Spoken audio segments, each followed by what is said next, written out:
Welcome to Question Bank Hub. Today, we're going through the complete Baker Red Seal practice exam, all 150 questions with full explanations. Each question is based on the 2023 Red Seal Occupational Standard, the same standard used in your actual certification exam.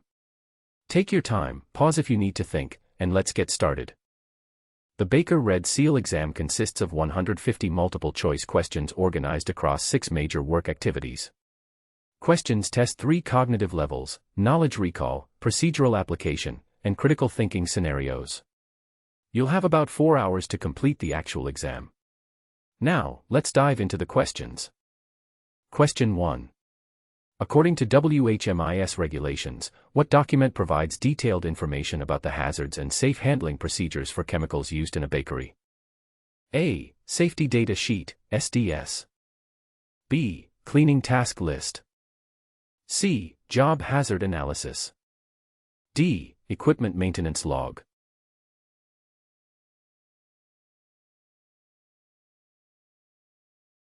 The correct option is A. Safety Data Sheet, SDS. Safety Data Sheets, SDS, are the WHMIS mandated documents that provide comprehensive information about chemical hazards, safe handling procedures, first aid measures, and emergency protocols. They must be readily accessible in any workplace using hazardous materials. Question 2. When selecting personal protective equipment, PPE, for working with hot sugar, which combination provides the most appropriate protection? A. Disposable gloves and respirator. B. Heat-resistant gloves and rubber apron. C. Rubber gloves and non-slip footwear. D. Cut-resistant gloves and safety goggles.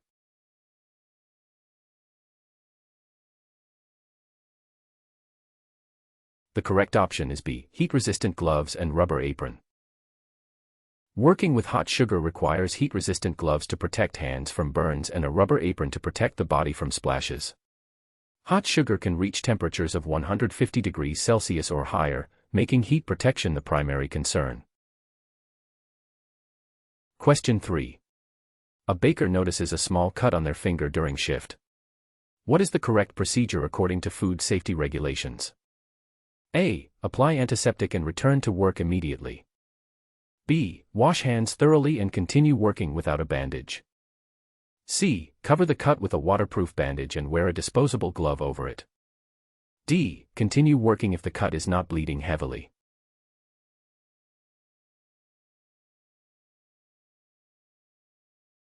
The correct option is C. Cover the cut with a waterproof bandage and wear a disposable glove over it. All exposed cuts and wounds must be covered according to jurisdictional regulations to reduce contamination risks. A waterproof bandage prevents contamination, and a disposable glove provides an additional barrier. This is a critical food safety requirement. Question 4. What is the temperature danger zone for potentially hazardous foods according to Canadian food safety regulations? A. 10 degrees Celsius to 50 degrees Celsius. B. -4 degrees Celsius to 70 degrees Celsius. C. 0 degrees Celsius to 40 degrees Celsius. D. 4 degrees Celsius to 60 degrees Celsius.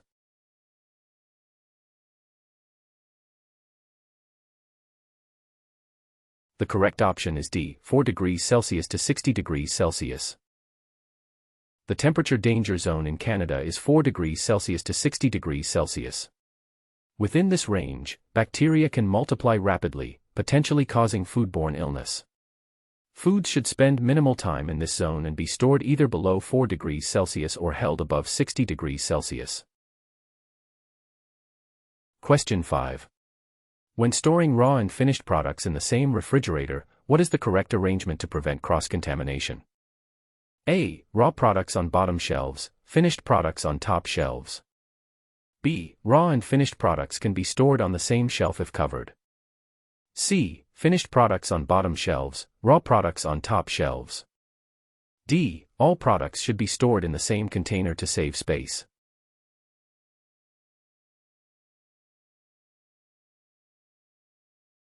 The correct option is A. Raw products on bottom shelves, finished products on top shelves. Raw products must be stored on the bottom and cooked/finished products on top. This prevents raw product juices from dripping onto finished products and causing cross-contamination. This storage technique is a fundamental HACCP principle. Question 6. A baker needs to clean and sanitize a spiral mixer at the end of the day. The mixer is still connected to power. What is the critical first step? A. Wipe down the bowl with sanitizing solution. B. Lock out and tag out the equipment before disassembly. C. Remove the dough hook and wash it. D. Spray the exterior with cleaning solution.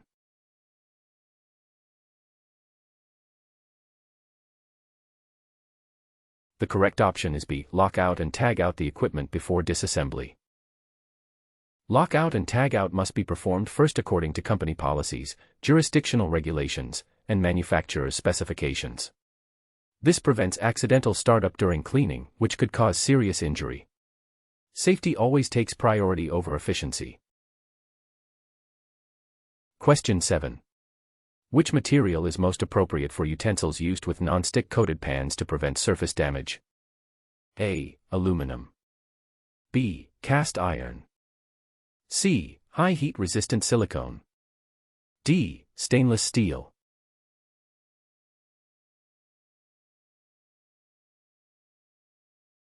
The correct option is C. High heat resistant silicone. High heat resistant silicone utensils are material appropriate for non-stick surfaces because they are soft enough not to scratch the coating while being heat resistant. Metal utensils like stainless steel, aluminum, or cast iron can damage non-stick coatings. Question 8. How should a wooden rolling pin be properly maintained according to bakery standards? A. Apply food-grade paint to seal the surface. B. Sand the surface monthly to maintain smoothness. C. Soak in water overnight to keep it moist. D. Oil the wood regularly to prevent drying and cracking.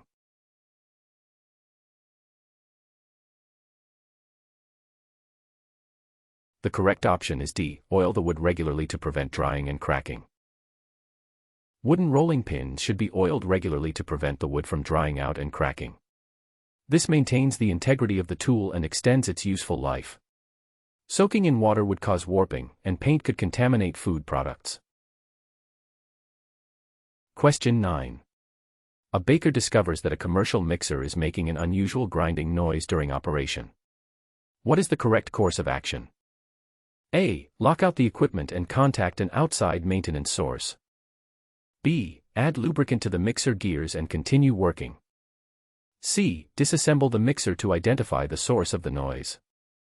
D. Continue using the mixer but at a slower speed.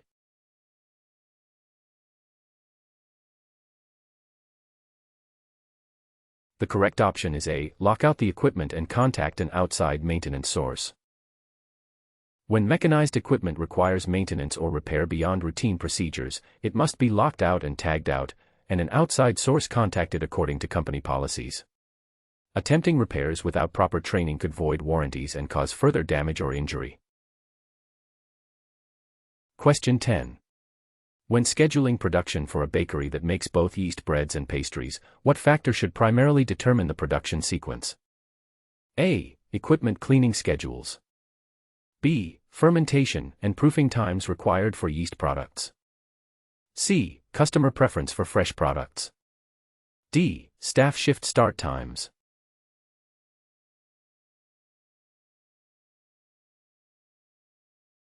The correct option is B. Fermentation and proofing times required for yeast products. Fermentation and proofing times are critical factors in scheduling production because yeast breads require specific time periods for proper development.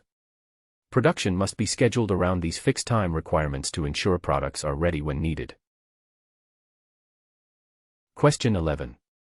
A baker is setting up their workspace for a shift involving both raw dough preparation and finished product decoration. How should the workspace be organized? A. Set up all tools in one central location for easy access. B. Alternate between tasks at the same station after wiping down surfaces. C. Designate separate areas with dedicated tools for each task to prevent cross-contamination. D. Complete all raw dough preparation first, then rearrange for decoration.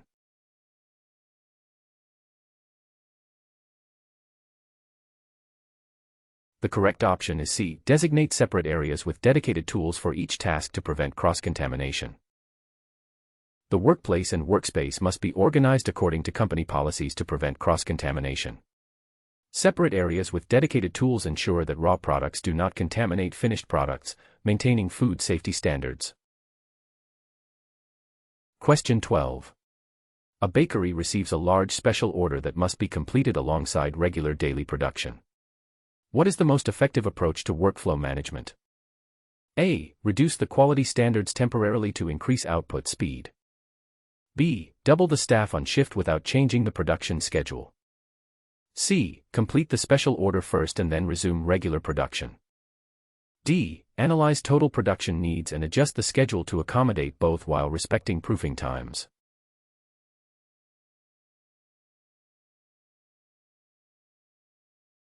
The correct option is D. Analyze total production needs and adjust the schedule to accommodate both while respecting proofing times.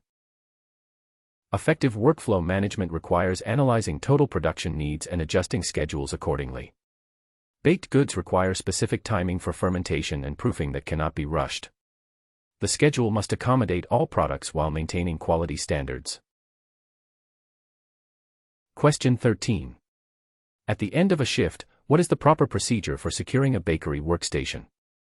A. Minimize potential hazards by disconnecting appliances, removing knives, and placing cautionary signage. B. Turn off the lights and lock the door.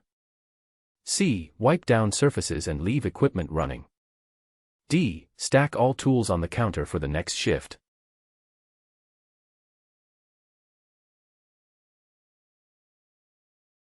The correct option is A. Minimize potential hazards by disconnecting appliances, removing knives, and placing cautionary signage. Workstations must be secured by minimizing potential hazards according to established procedures. This includes removing knives, disconnecting electrical appliances, shutting down and locking out appliances, wiping up spills, and placing cautionary signage. Question 14. When receiving a delivery of flour, what should the baker check first? A. Sign the delivery receipt to release the driver. B. Verify the product matches the order and inspect for damage, pests, or contamination. C. Check the invoice price against the budget. D. Move the flour directly to storage to clear the delivery area.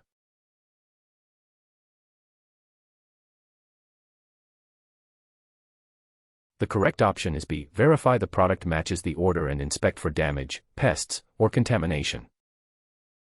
Products must be inspected upon receipt to verify they match the order specifications and are free from damage, pests, or contamination. This verification must occur before signing for the delivery and before products enter the storage area. Question 15. What does the FIFO principle stand for in bakery inventory management? A. Fresh inventory for orders. B. Frozen items filed orderly. C. First in, first out. D. Final inspection for output.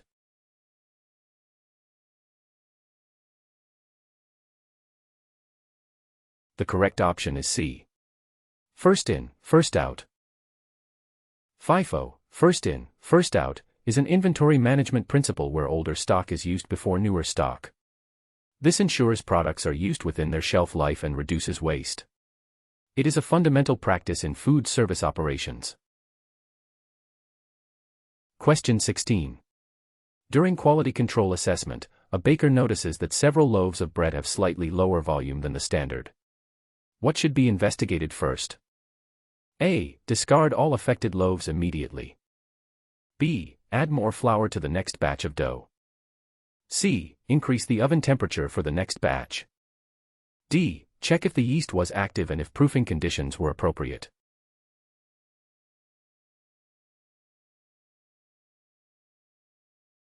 The correct option is D. Check if the yeast was active and if proofing conditions were appropriate. Low bread volume is often caused by inactive yeast or improper proofing conditions. Quality control assessment requires identifying the root cause before making adjustments. Investigating the fermentation process addresses the most likely cause of the issue. Question 17. What factors must be considered when selecting a storage location for freshly baked pastries? A. Temperature, humidity, proper air circulation, and protection from airborne contaminants. B. Available shelf space regardless of conditions. C. Distance from the baking area to prevent overheating. D. Proximity to the sales counter for easy access.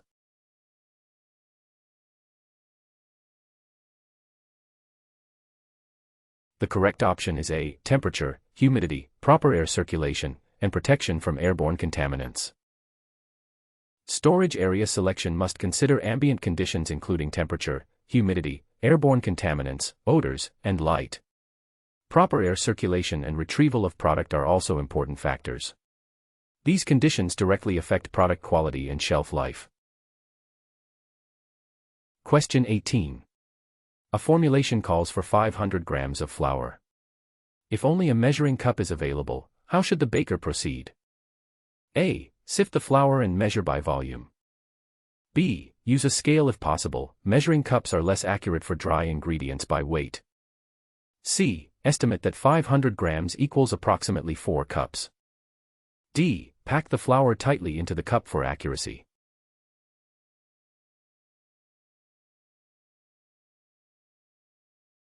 The correct option is B. Use a scale if possible, measuring cups are less accurate for dry ingredients by weight.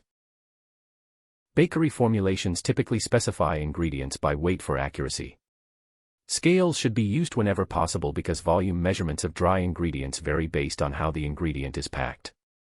This is essential for consistent product quality. Question 19. What does RTU mean when labeled on convenience food products in a bakery? A. Refrigerate then use. B. Return to unopened. C. Ready to use. D. Requires temperature update.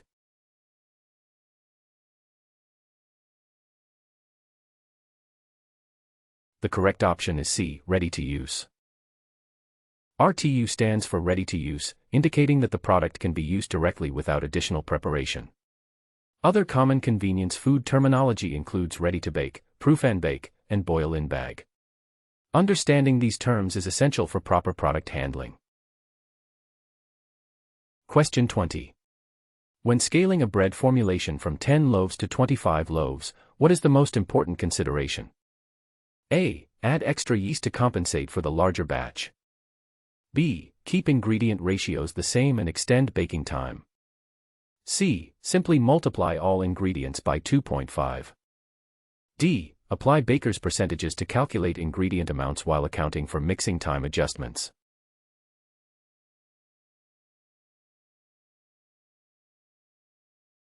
The correct option is D. Apply baker's percentages to calculate ingredient amounts while accounting for mixing time adjustments. When scaling formulations, baker's percentages ensure accurate ingredient ratios. However, larger batches may require adjustments to mixing times and fermentation periods due to different dough temperatures and mechanical development.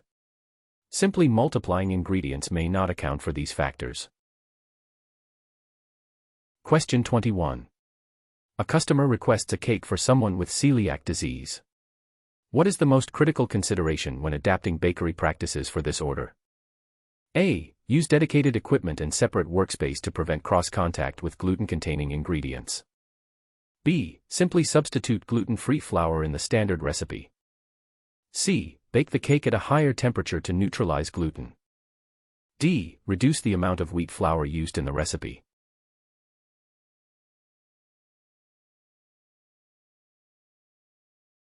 The correct option is A. Use dedicated equipment and separate workspace to prevent cross-contact with gluten-containing ingredients.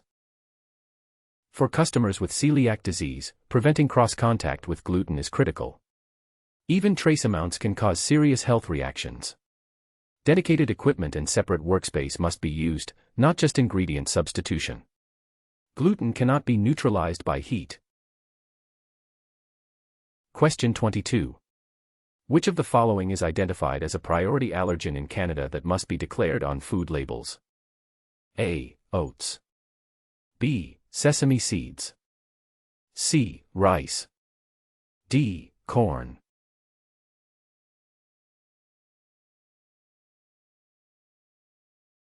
The correct option is B. Sesame seeds. Sesame seeds are one of the priority allergens in Canada, along with peanuts, tree nuts, wheat, soy, dairy, eggs, fish, crustaceans, shellfish, mustard, and sulfites. These must be clearly declared on food labels and managed carefully in bakery operations. Question 23. A bakery receives an order for vegan cupcakes for a customer who is also allergic to soy. What approach should the baker take? A. Use regular eggs since they are more reliable than vegan alternatives. B. Inform the customer that vegan baking requires soy products. C. Research egg and dairy alternatives that are also soy-free, and verify all ingredients used are safe. D. Make standard cupcakes and label them as vegan.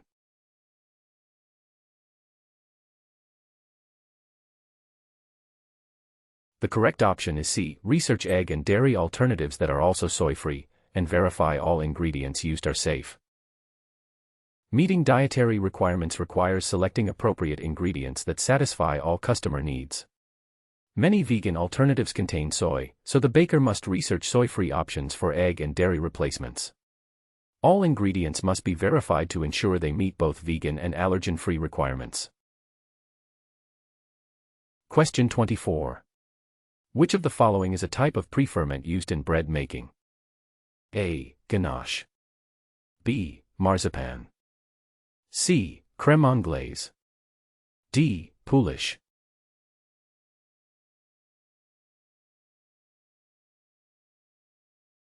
The correct option is D. Pouliche. Pouliche is a type of pre-ferment made with equal parts flour and water by weight, plus a small amount of yeast. Other types of pre-ferments include baiga, sourdough, sponge, and pot fermentee. Pre-ferments develop flavor and improve dough structure. Question 25. When preparing a pouliche, what is the correct ratio of flour to water by weight? A. Equal parts, 1:1. B. 1 part flour to 2 parts water, 1:2. C. 2 parts flour to 1 part water, 2:1. D. 3 parts flour to 1 part water, 3:1.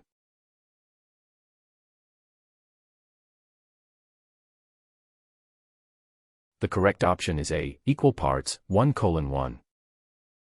A pouliche is characterized by equal parts flour and water by weight, 100% hydration, plus a small amount of yeast. This high hydration creates a loose, batter-like consistency that develops flavor and extensibility in the final dough. Question 26. What is the primary difference between a baiga and a pouliche? A. Baiga uses sourdough starter, pouliche uses commercial yeast only. B. Baiga is stiffer with lower hydration, pouliche is wetter with higher hydration. C. Baiga contains sugar, pouliche does not. D. Baiga is fermented at cold temperatures, pouliche is fermented warm.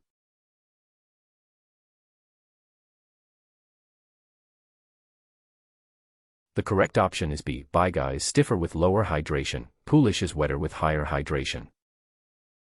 Baiga is an Italian pre-ferment with lower hydration, 50 to 60%, resulting in a stiffer dough, while pouliche is a French pre-ferment with equal parts flour and water, 100% hydration, making it more liquid. Both use commercial yeast and are fermented at room temperature. Question 27. How should a baker assess whether a pre-ferment is ready to use? A. Measure the pre-ferment with a ruler to check expansion. B. Weigh the pre-ferment to verify it has doubled. C. Perform sensory inspection including sight, taste, touch, and smell. D. Check the calendar for the scheduled use date.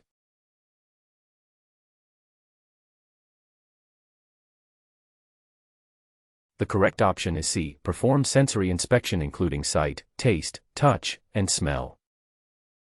Pre-ferments are assessed through sensory inspection using sight, bubbles, surface texture, taste, acidic development, touch, texture consistency, and smell, yeasty, slightly alcoholic aroma. These indicators reveal fermentation progress better than time alone. Question 28. What factors affect the fermentation rate of a pre-ferment? A. Color of the flour and brand of yeast. B. Size of the mixing bowl and time of day. C. Baker's experience level and equipment age. D. Environment temperature, ingredient temperature, and water temperature.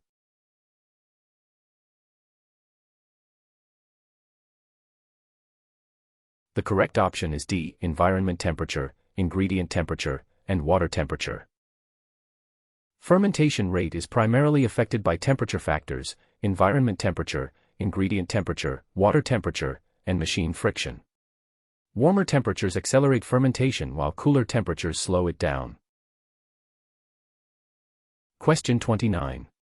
A baker's sourdough starter has developed an unpleasant acetone smell. What is the most likely cause and solution? A. The starter is underfed, increase feeding frequency and maintain proper temperature. B. The starter has too much yeast, discard and start over. C. The flour is contaminated, switch to a different brand. D. The water is too cold, use warmer water for feedings.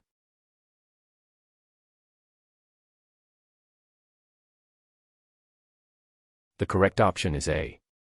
The starter is underfed, increase feeding frequency and maintain proper temperature.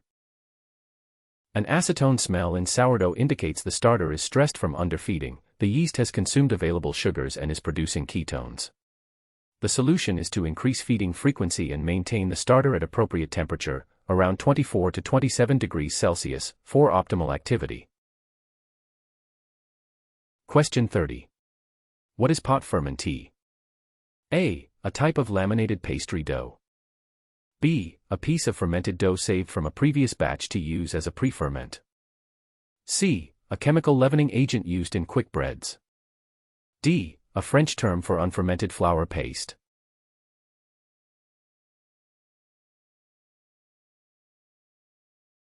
The correct option is B. A piece of fermented dough saved from a previous batch to use as a pre-ferment. Pot ferment, French for fermented dough, is old dough, a piece of mixed and fermented bread dough saved from a previous batch. It adds flavor complexity and improves keeping quality in the final bread without requiring a separate pre-ferment preparation. Question 31. When maintaining a sourdough starter, how should it be stored if not used daily? A. Keep at room temperature and feed monthly. B. Freeze indefinitely without feeding. C. Refrigerate after feeding to slow fermentation and feed weekly. D. Store in an airtight container with no oxygen.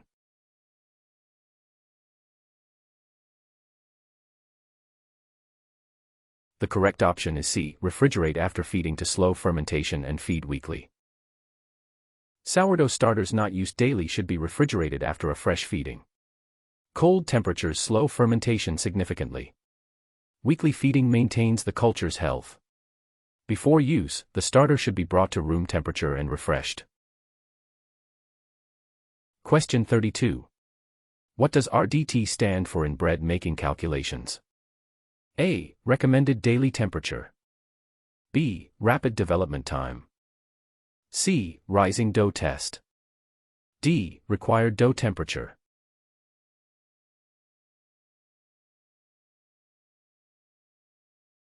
The correct option is D. Required dough temperature.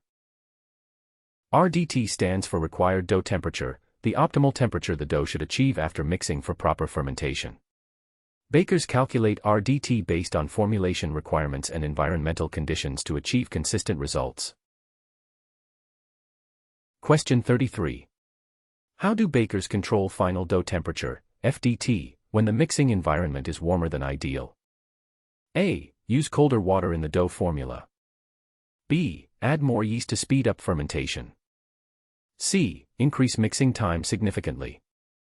D. Add more flour to absorb heat.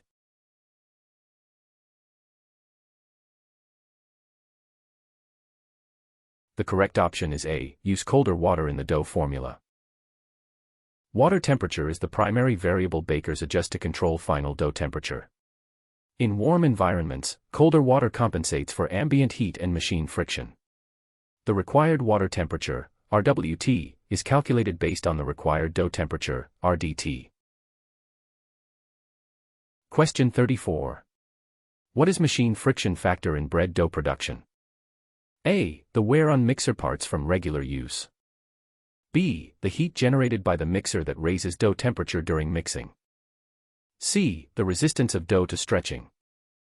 D. The time required to clean the mixer between batches.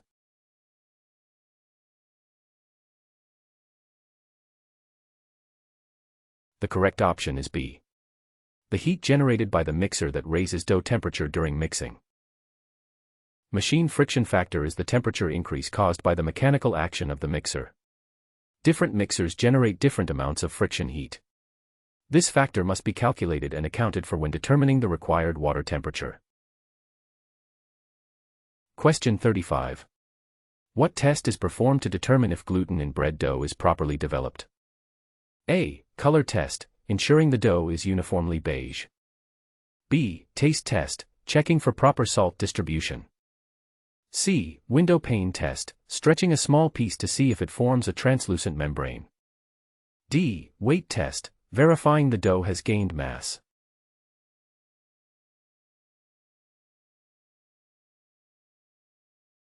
The correct option is C. Window pane test, stretching a small piece to see if it forms a translucent membrane.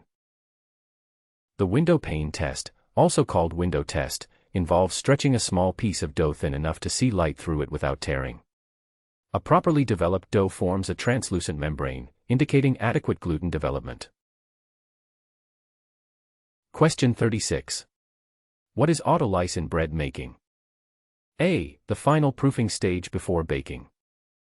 B. A method of scoring bread dough before baking. C. A type of commercial yeast used for fast fermentation. D. A rest period where flour and water are mixed and allowed to hydrate before adding other ingredients.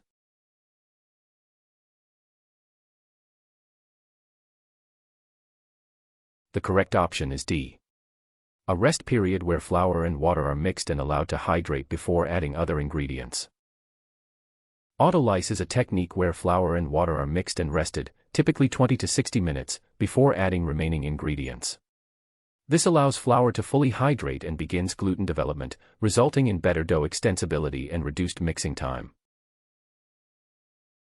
Question 37.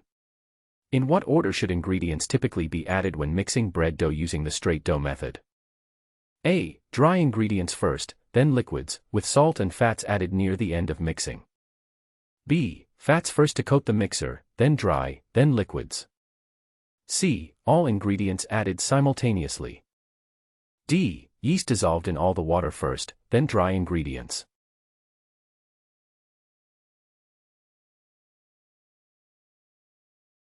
The correct option is A. Dry ingredients first, then liquids, with salt and fats added near the end of mixing.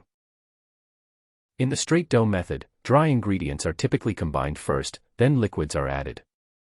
Salt is often held until gluten begins to develop, as it can inhibit yeast and tighten gluten, and fats are added near the end to avoid interfering with initial gluten formation. Question 38. What is the purpose of bulk fermentation in bread making?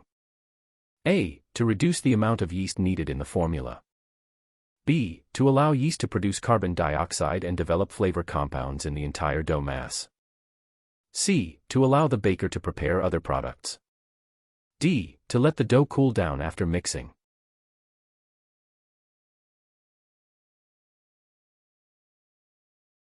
The correct option is B. To allow yeast to produce carbon dioxide and develop flavor compounds in the entire dough mass. Bulk fermentation, first rise, allows yeast to produce carbon dioxide for leavening and develop organic acids and alcohols that contribute to bread flavor. The dough also undergoes continued gluten development and enzymatic activity during this stage. Question 39. A baker notices their bread dough has overfermented during bulk fermentation. What is the best course of action? A. Add more flour to absorb excess gas. B. Add more yeast to strengthen the fermentation. C. Punch down immediately and proceed to shaping, reducing final proof time. D. Discard the dough and start over.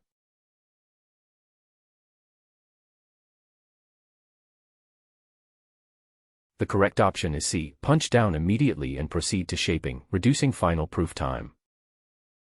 Overfermented dough can still produce acceptable bread if addressed promptly. Punching down releases excess gas, and reducing final proof time prevents further overfermentation. While the bread may have a more acidic flavor and open crumb, it remains usable. Question 40. Which of the following is not a type of fermented good produced by bakers? A. Croissants. B. Bagels. C. Pretzels. D. Pound cake.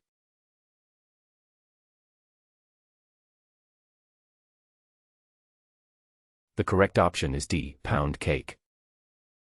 Pound cake is a chemically leavened or egg foam leavened product, not a fermented good. Bagels, croissants, and pretzels are all fermented goods that use yeast for leavening.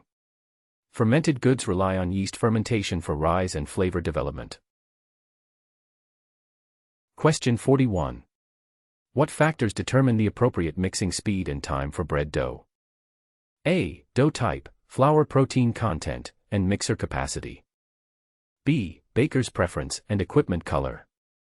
C. Time of day and ambient temperature only. D. Customer order quantity and delivery deadline.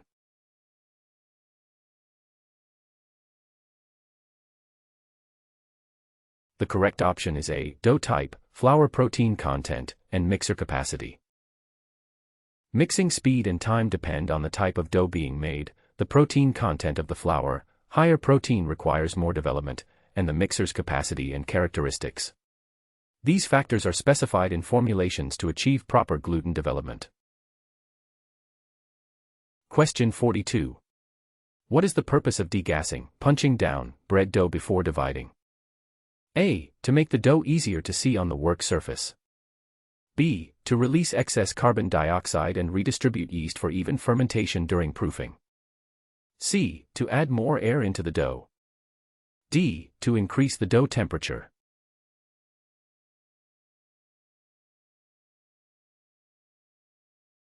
The correct option is B. To release excess carbon dioxide and redistribute yeast for even fermentation during proofing. Degassing releases large gas bubbles accumulated during bulk fermentation, redistributes yeast and nutrients throughout the dough, and equalizes temperature. This ensures more uniform fermentation during final proofing and a finer, more consistent crumb structure.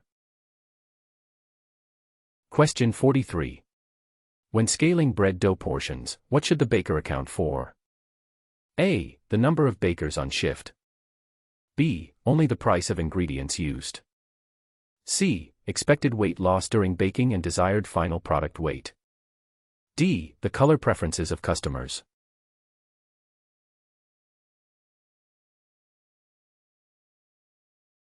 The correct option is C. Expected weight loss during baking and desired final product weight.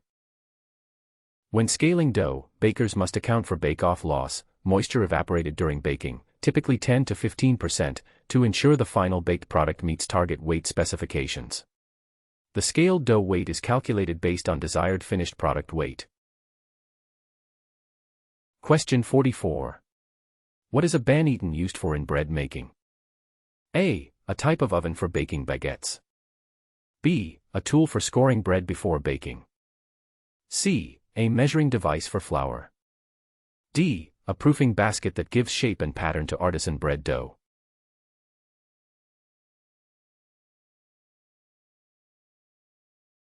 The correct option is D. A proofing basket that gives shape and pattern to artisan bread dough. A banneton, also called broadform or proofing basket, is a basket used to support and shape bread dough during final proofing. Made from coiled cane or lined with linen, bannetons leave distinctive ring patterns on artisan breads and help maintain the dough's shape. Question 45.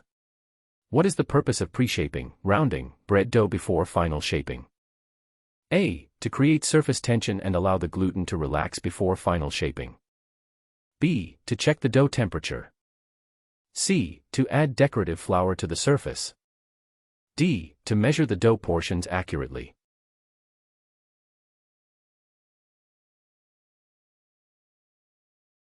The correct option is A.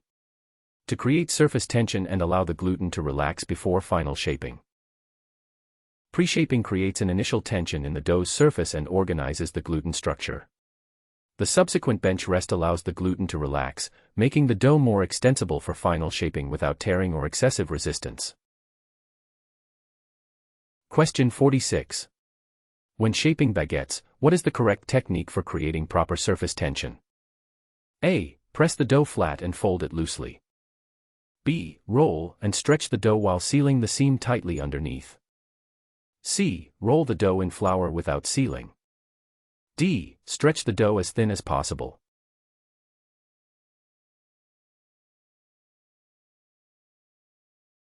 The correct option is B. Roll and stretch the dough while sealing the seam tightly underneath. Proper baguette shaping requires rolling the dough while maintaining tension on the outer surface, then sealing the seam tightly underneath. This surface tension is essential for the dough to hold its shape during proofing and oven spring during baking. Question 47. How can a baker determine if bread dough is properly proofed and ready to bake? A. The dough changes color to dark brown. B. The dough has tripled in size. C. The poke test. Dough springs back slowly but doesn't fully recover when gently pressed. D. The dough surface becomes completely dry.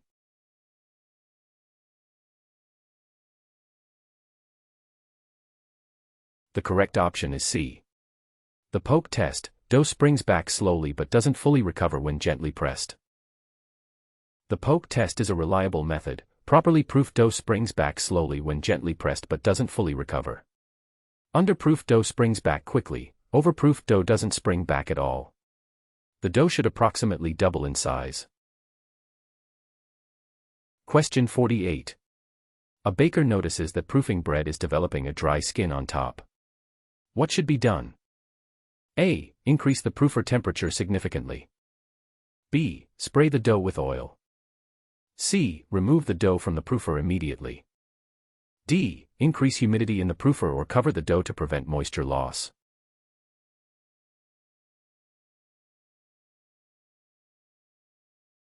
The correct option is D. Increase humidity in the proofer or cover the dough to prevent moisture loss.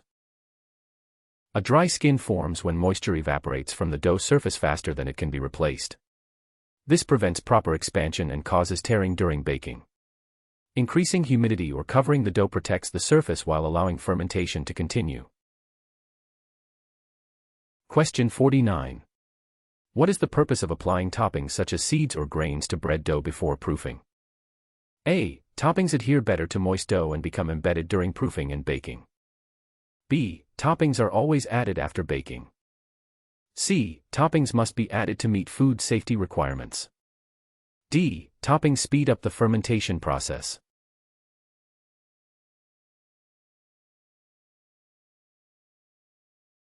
The correct option is A. Toppings adhere better to moist dough and become embedded during proofing and baking. Seeds, grains, and other toppings adhere best when applied to moist dough before proofing. As the dough expands during proofing and baking, the toppings become embedded in the crust. Applying after proofing risks the toppings falling off during handling. Question 50. What is the purpose of laminating dough for croissants? A. To reduce the amount of butter needed. B. To create alternating layers of dough and fat that produce flaky, layered texture when baked. C. To strengthen the gluten for better structure. D. To speed up the fermentation process.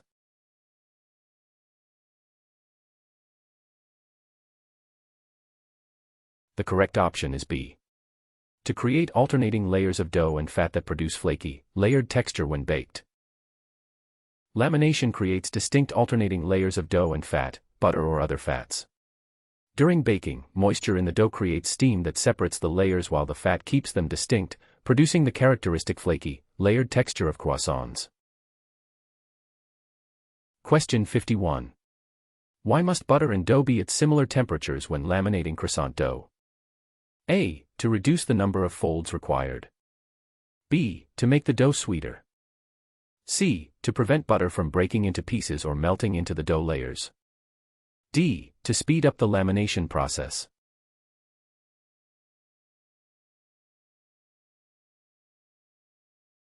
The correct option is C.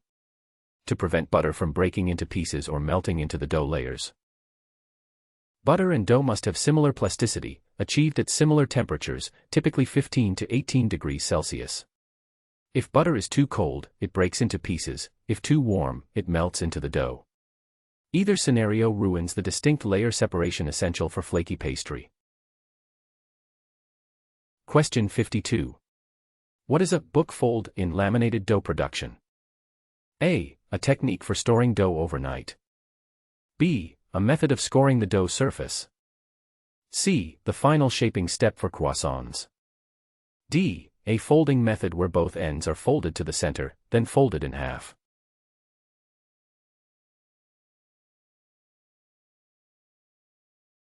The correct option is D.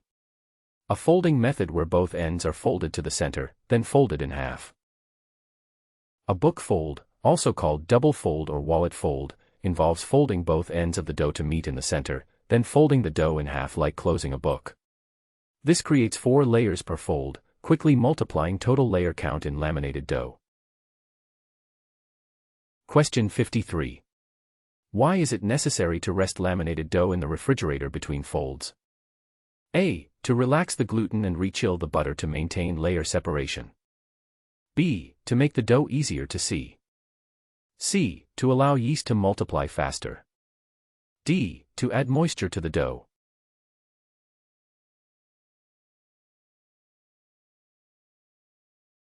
The correct option is A.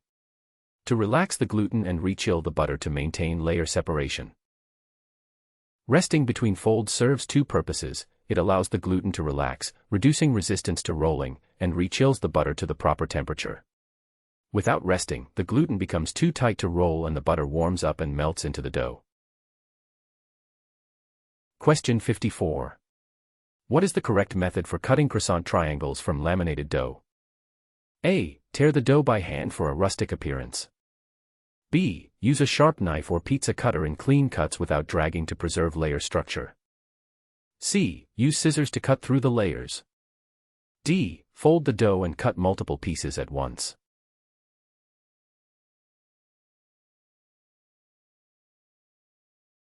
The correct option is B. Use a sharp knife or pizza cutter in clean cuts without dragging to preserve layer structure.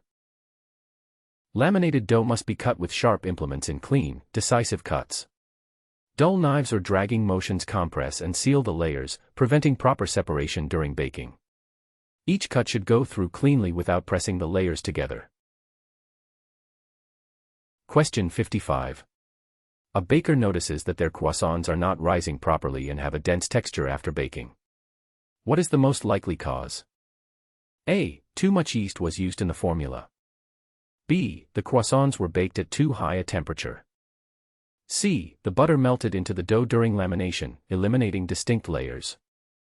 D. The dough was not salted properly.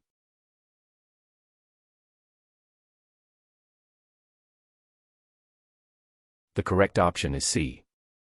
The butter melted into the dough during lamination, eliminating distinct layers. Dense croissants with poor rise typically result from butter melting into the dough during lamination. This eliminates the distinct fat layers that create steam separation during baking. Causes include butter or dough being too warm, or insufficient resting between folds. Question 56. What are the indicators that laminated dough products are properly proofed? A. The products have tripled in size. B. The butter is visible through the dough. C. The surface is dry and cracked. D. Doubled in volume with visible layer separation, dough springs back slowly when touched.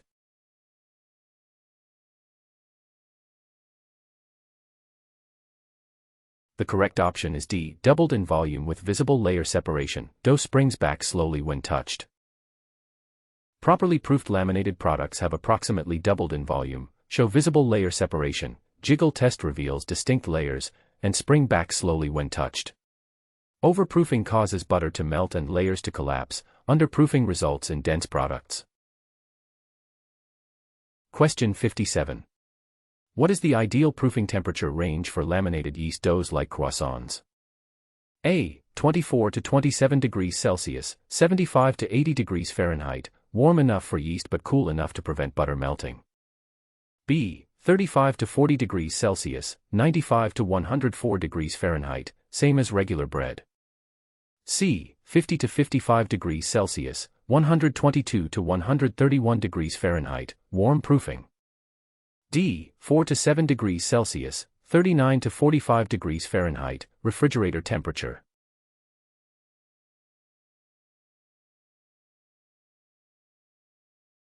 The correct option is A, 24 to 27 degrees Celsius, 75 to 80 degrees Fahrenheit, warm enough for yeast but cool enough to prevent butter melting. Laminated doughs require lower proofing temperatures, 24 to 27 degrees Celsius, than regular bread. This temperature allows yeast activity while keeping butter solid. Higher temperatures melt the butter layers before baking, destroying the laminated structure. Question 58. What is the purpose of scoring bread dough before baking? A. To test if the dough is properly proofed. B. To control where the bread expands during oven spring and create a decorative pattern. C. To help the bread cool faster after baking. D. To release excess gas from the dough.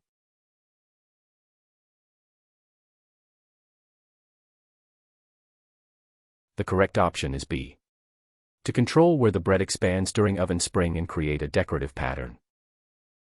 Scoring creates deliberate weak points in the dough's surface, directing where the bread will expand during oven spring. This prevents random tearing and allows for decorative patterns. The cut should be made at an angle for baguettes to create an ear. Question 59. What type of finish should be applied to challah bread before baking for a golden, shiny crust? A. Dusting of flour. B. Olive oil. C. Egg wash, beaten egg with water or milk. D. Water spray.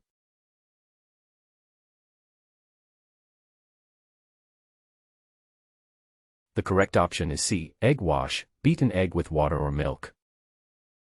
Egg wash provides the characteristic golden, shiny crust on enriched breads like challah. The proteins and fats in the egg brown during baking, Maillard reaction, and create a glossy finish. Egg wash can be whole egg, yolk only, or egg with milk or water. Question 60. What is the purpose of steam injection at the beginning of baking artisan bread? A. To prevent the bread from burning. B. To add moisture to the bread crumb. C. To speed up the baking process. D. To keep the crust soft initially, allowing maximum oven spring and crust development.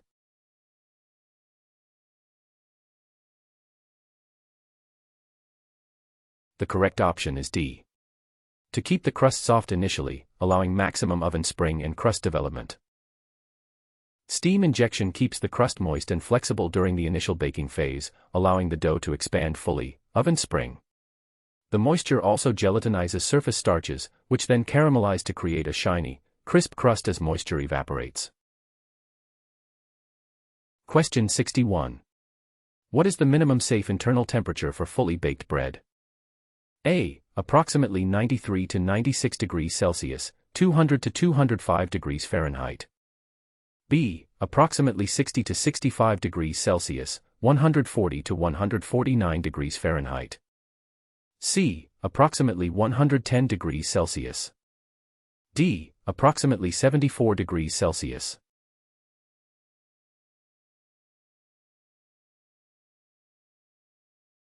The correct option is A. Approximately 93 to 96 degrees Celsius, 200 to 205 degrees Fahrenheit. Bread is fully baked when the internal temperature reaches approximately 93 to 96 degrees Celsius, 200 to 205 degrees Fahrenheit. At this temperature, starches are fully gelatinized and proteins are set. Enriched breads and those with fillings may require slightly higher temperatures to ensure doneness. Question 62. A baker removes bread from the oven and it collapses shortly after. What is the most likely cause? A. The bread was left in the oven too long.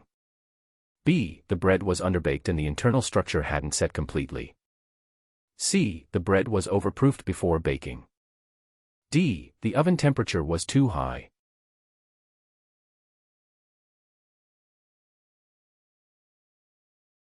The correct option is B. The bread was underbaked and the internal structure hadn't set completely. Bread that collapses after removal is typically underbaked. The starches and proteins haven't fully set, so the structure cannot support itself once the steam pressure from baking releases. The bread should be returned to the oven to complete baking. Question 63. Why should bread be cooled on wire racks after baking rather than on solid surfaces? A. To prevent the bread from sticking to the pan. B. To make the bread easier to slice. C. To allow air circulation and prevent the crust from becoming soggy from trapped steam. D. To speed up the cooling process for faster packaging.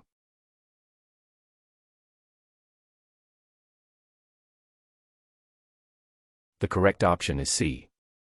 To allow air circulation and prevent the crust from becoming soggy from trapped steam. Cooling on wire racks allows air to circulate around all surfaces of the bread. This prevents condensation from trapped steam, which would make the crust soggy. Proper cooling also allows excess moisture to evaporate evenly, improving texture and shelf life. Question 64. What is the correct oil temperature range for deep frying yeast-raised donuts? A. 100 to 110 degrees Celsius, 212 to 230 degrees Fahrenheit. B. 200 to 220 degrees Celsius, 400 to 425 degrees Fahrenheit. C. 120 to 140 degrees Celsius, 250 to 285 degrees Fahrenheit. D. 175 to 190 degrees Celsius, 350 to 375 degrees Fahrenheit.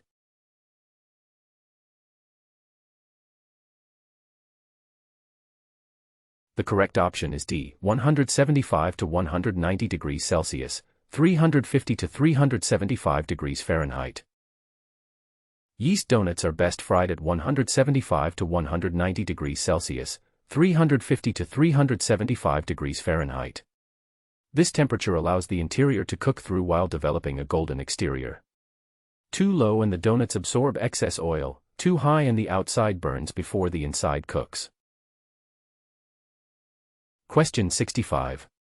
Which mixing method involves beating fat and sugar together until light and fluffy before adding eggs? A. Creaming method. B. One-stage method. C. Sponge method. D. Sanding method.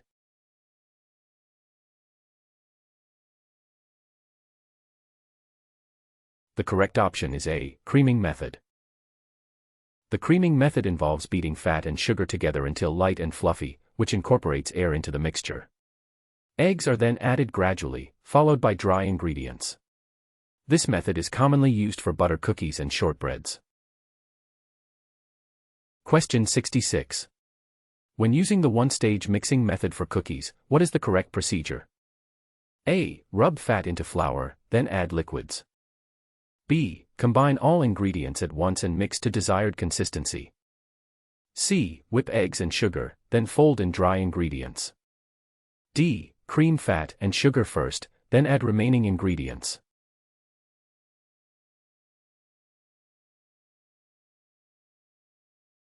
The correct option is B. Combine all ingredients at once and mix to desired consistency. The one-stage method combines all ingredients at once and mixes to the desired consistency. This is the simplest mixing method for cookies and is used when minimal gluten development and a tender texture are desired. Question 67. Which type of cookie is formed by pressing dough through a pastry bag or cookie press? A. Molded cookies. B. Rolled cookies. C. Piped cookies. D. Dropped cookies.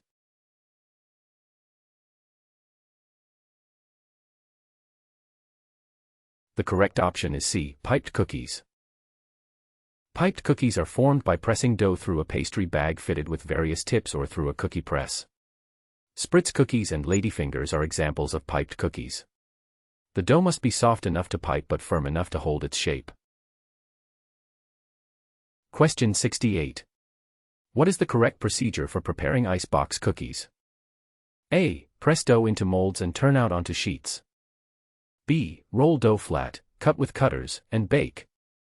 C. Drop spoonfuls of dough directly onto baking sheets. D. Roll dough into logs, refrigerate until firm, slice and bake.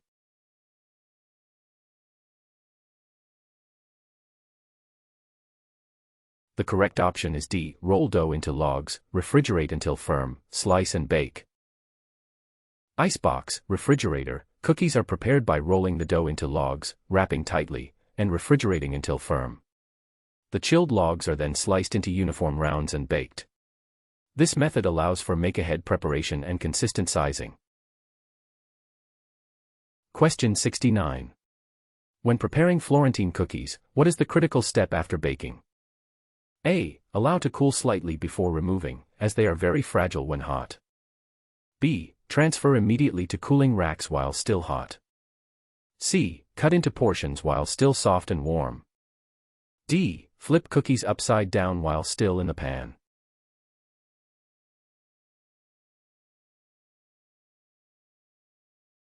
The correct option is A. Allow to cool slightly before removing, as they are very fragile when hot. Florentines are very fragile when hot due to their high sugar content and thin, lacy structure. They must be allowed to cool slightly on the pan until they firm up enough to handle without breaking, then carefully transferred to cooling racks. Question 70. How should baking temperature be adjusted when making thin, crisp cookies compared to thicker, soft cookies? A. Use lower temperature for thinner cookies to prevent burning. B. Use higher temperature for thinner cookies to set quickly before spreading too much. C. Use convection for thin cookies and conventional for thick cookies. D. Temperature should remain the same regardless of thickness.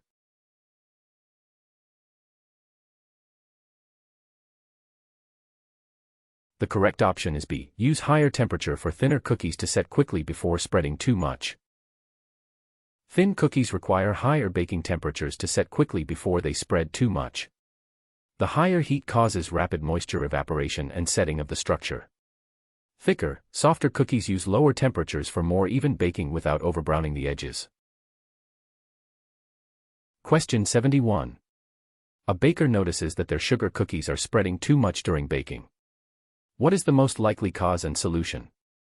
A. Oven temperature too high, reduce temperature. B. Too much flour, reduce flour in recipe. C. Dough too warm, chill before baking. D. Baking sheets too dark, use lighter colored pans.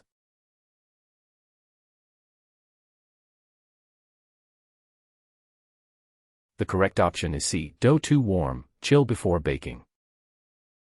Excessive spreading is typically caused by dough that is too warm, which allows the fat to melt too quickly before the structure sets. Chilling the dough firms up the fat, giving the cookies time to set before excessive spreading occurs. While other factors can contribute, warm dough is the most common cause. Question 72. What is the correct technique when using the sanding method for cookie dough? A. Sift dry ingredients together until fine like sand. B. Cream sugar with fat until sandy in texture. C. Coat dough pieces with coarse sugar before baking. D. Rub fat into flour until mixture resembles coarse sand, then add liquids.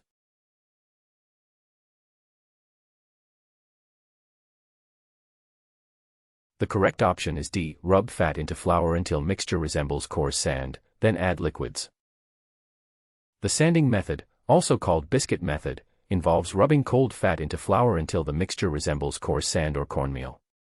Liquids are then added to bring the dough together. This method creates a tender, flaky texture and is used for shortbread and some tart doughs. Question 73. Which chemical leavener requires both heat and moisture to release carbon dioxide? A. Ammonium bicarbonate. B. Baking soda, sodium bicarbonate. C. Baking powder. D. Cream of tartar.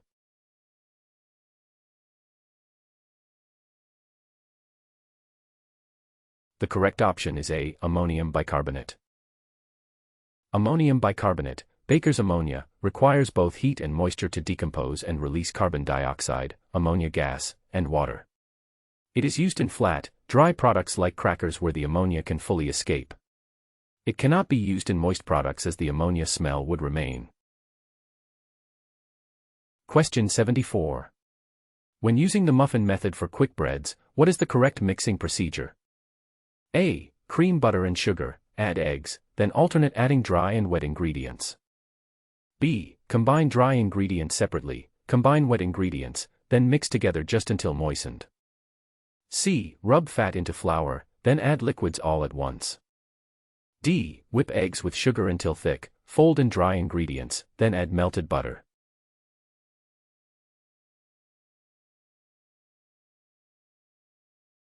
The correct option is B. Combine dry ingredients separately, combine wet ingredients, then mix together just until moistened.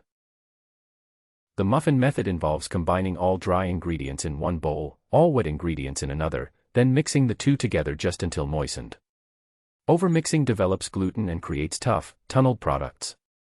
Some lumps in the batter are acceptable. Question 75. What happens if quick bread batter using baking powder is left to stand too long before baking? A. Flavors will develop more fully. B. The batter will become too thick to pour. C. Gas is released prematurely, resulting in poor volume and dense texture. D. The product will have better crumb structure.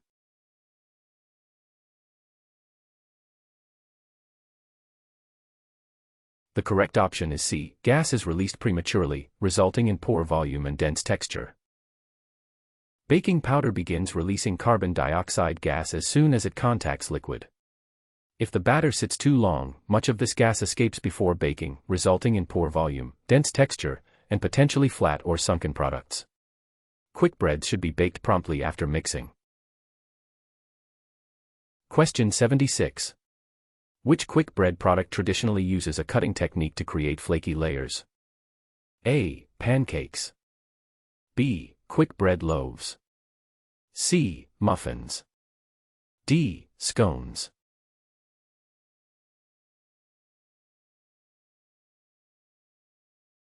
The correct option is D. Scones. Scones use a cutting technique where cold butter is cut into the flour mixture, creating small fat pockets that produce flaky layers when baked. This is similar to the method used for biscuits. The dough is handled minimally to preserve these layers. Question 77. What is the correct technique for portioning muffin batter into pans? A. Fill cups 2/3 to 3/4 full to allow room for rising. B. Fill cups completely to the top for maximum size. C. Mound batter above cup rim for dome-shaped tops. D. Fill cups only half full for even baking.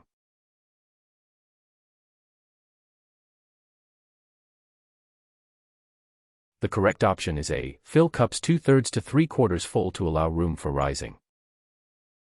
Muffin cups should be filled 2/3 to 3/4 full to allow adequate room for rising during baking. Overfilling causes batter to overflow and mushroom over the edges. Underfilling produces small, flat muffins. Proper portioning ensures consistent size and even baking. Question 78. A baker's muffins consistently have tunnels and peaked tops. What is the most likely cause? A. Using old baking powder. B. Overmixing the batter, developing too much gluten. C. Oven temperature too low. D. Too much liquid in the recipe.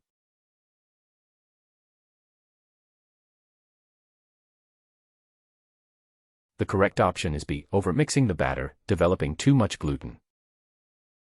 Tunnels and peaked tops in muffins are classic signs of overmixing. Excessive mixing develops gluten, which creates strong strands that trap gas unevenly, forming tunnels. The elastic gluten also causes the batter to push upward in the center, creating peaked tops instead of rounded domes. Question 79. How do you test a quick bread loaf for doneness? A. Press the top, it should spring back immediately. B. The loaf should pull away from the sides of the pan. C. Insert a skewer into the center, it should come out clean or with few moist crumbs. D. Check that the internal temperature reaches 100 degrees Celsius.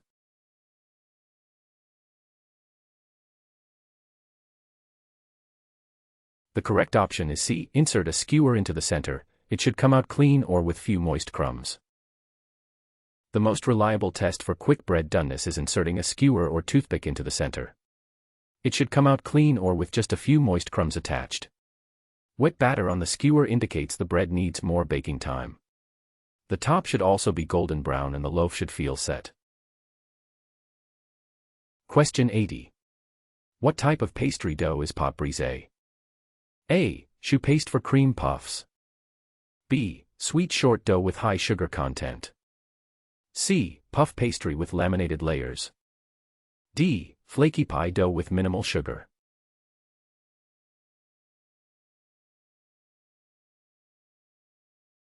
The correct option is D, flaky pie dough with minimal sugar. Pâte brisée is a flaky pie dough made with minimal sugar, used for savory tarts and pies. The fat is cut into the flour to create flaky layers. It differs from pâte sucrée, sweet dough, which contains more sugar and has a cookie-like texture. Question 81. What is the correct procedure for making choux paste? A. Boil liquid and fat, add flour all at once, cook until it forms a ball, then beat in eggs. B. Whip eggs with sugar, fold in flour, then add melted butter. C. Cut cold fat into flour, add cold liquid gradually. D. Cream butter and sugar, add eggs, then fold in flour.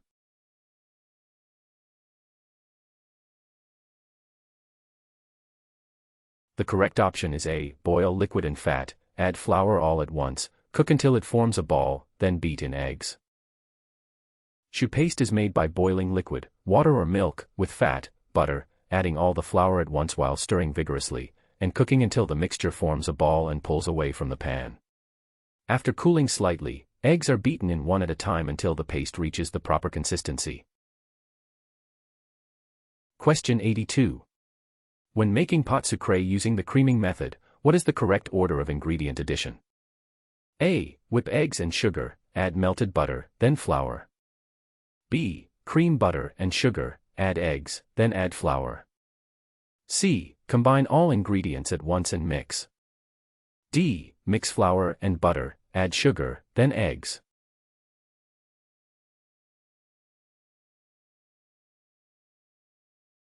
The correct option is B. Cream butter and sugar, add eggs, then add flour. The creaming method for pâte sucrée begins by creaming softened butter and sugar until light. Eggs are added gradually to emulsify, then sifted flour is added last and mixed just until combined. This creates a tender, cookie-like dough used for fruit tarts and tartlets. Question 83. What is the purpose of docking pie dough before blind baking? A. To promote even browning. B. To help the dough adhere to the pan. C. To allow steam to escape and prevent the dough from puffing up. D. To create a decorative pattern on the surface.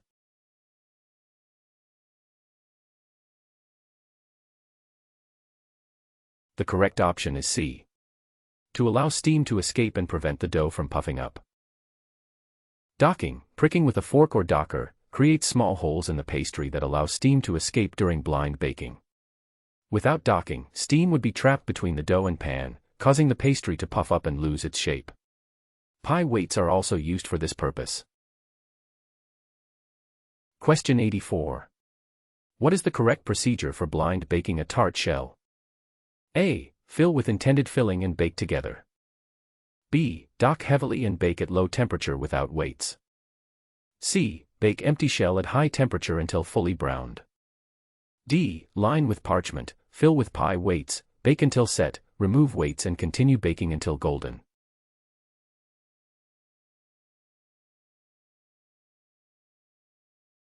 The correct option is D. Line with parchment, fill with pie weights, bake until set, remove weights and continue baking until golden.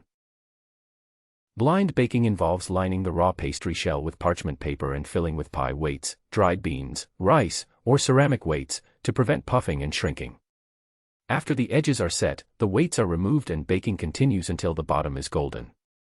This pre-baked shell is then filled. Question 85. A baker's pie dough consistently shrinks during baking. What is the most effective corrective action? A. Rest the dough longer after rolling to relax gluten. B. Add more fat to the recipe. C. Increase the baking temperature. D. Use bread flour instead of pastry flour.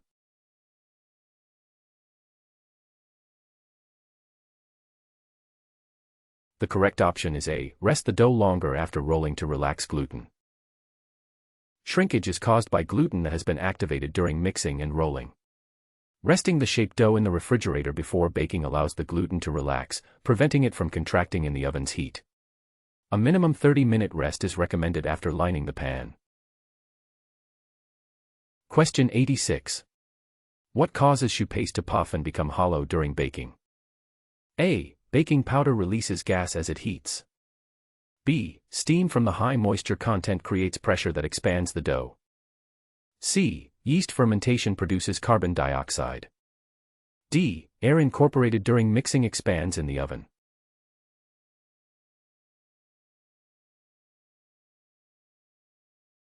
The correct option is B. Steam from the high moisture content creates pressure that expands the dough. Choux paste puffs due to steam leavening. The high moisture content, from eggs and liquid, creates steam when heated, which expands the flexible paste structure. As baking continues, the protein sets and creates a crisp, hollow shell. No chemical leaveners are used in traditional choux. Question 87. What is the correct baking procedure for éclairs to ensure they are fully baked and crisp? A. Bake at constant low temperature throughout.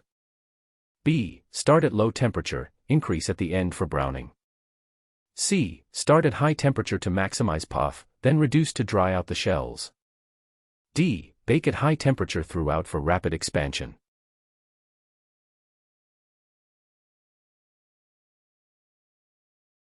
The correct option is C. Start at high temperature to maximize puff, then reduce to dry out the shells.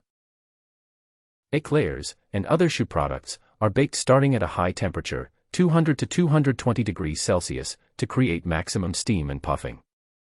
The temperature is then reduced to about 175 degrees Celsius to dry out the interior without burning the exterior. Opening the oven too early can cause collapse. Question 88.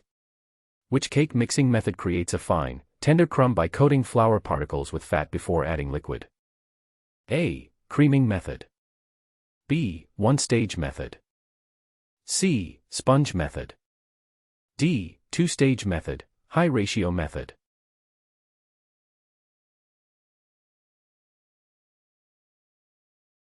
The correct option is D. Two-stage method, high ratio method. The two-stage, high-ratio method mixes flour, sugar, and fat together first, coating the flour particles with fat. This limits gluten development when liquid is added in stages. The result is a very fine, tender crumb with excellent moisture retention. It requires emulsified shortenings that can hold high amounts of sugar and liquid. Question 89. When using the creaming method for cakes, why is it important to add eggs gradually to the creamed butter and sugar? A. To maintain the emulsion and prevent curdling. B. To ensure the eggs are evenly distributed. C. To incorporate more air into the batter. D. To reduce the overall mixing time.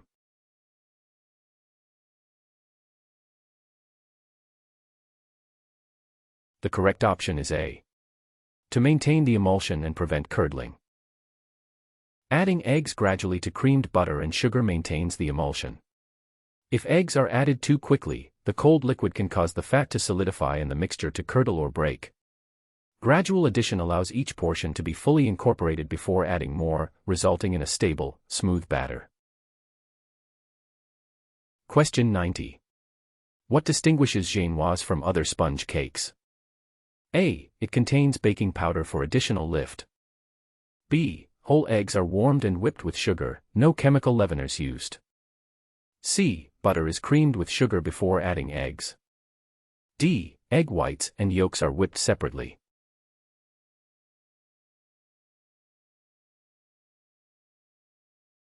The correct option is B. Whole eggs are warmed and whipped with sugar, no chemical leaveners used.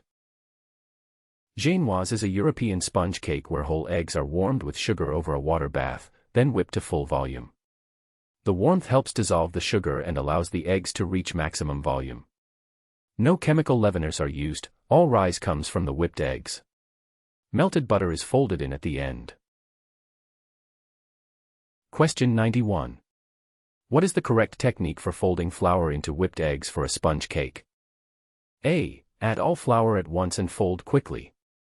B. Stir vigorously with a whisk to ensure even distribution. C. Use a rubber spatula in a gentle cut and fold motion to minimize deflation. D. Use a paddle attachment on low speed for thorough mixing.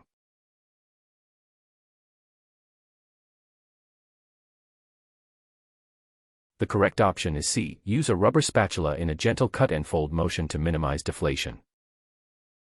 Flour should be sifted over the whipped eggs in portions and folded in using a gentle cut and fold motion with a rubber spatula. The spatula cuts down through the center, across the bottom, and folds over the top. This minimizes deflation of the whipped eggs while evenly incorporating the flour. Question 92. A chiffon cake batter is properly mixed but the cake falls after removing from the oven. What is the most likely cause? A. The oven temperature was too high. B. The egg whites were underwhipped. C. Too much baking powder was used. D. The cake was not cooled inverted, causing the delicate structure to collapse.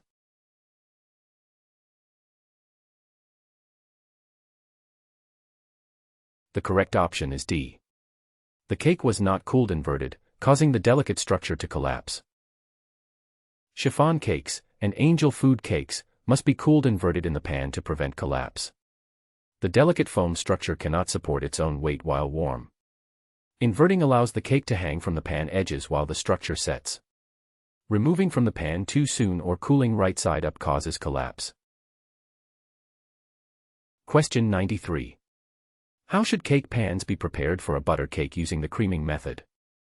A. Grease the pan, line with parchment, then grease and flour the parchment. B. Line only the bottom with parchment, leave sides bare. C. Leave pans ungreased so cake adheres while cooling. D. Use only non-stick spray for easy release.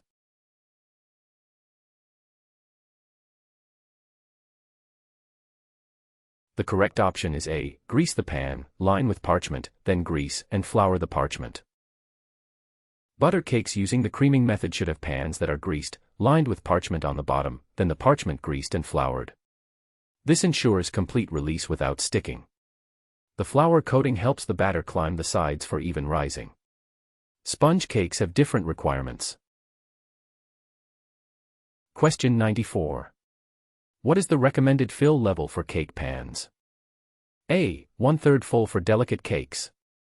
B. 1/2 to 2/3 full to allow room for rising. C. 3/4 to completely full for maximum volume. D. Fill level varies only by oven temperature.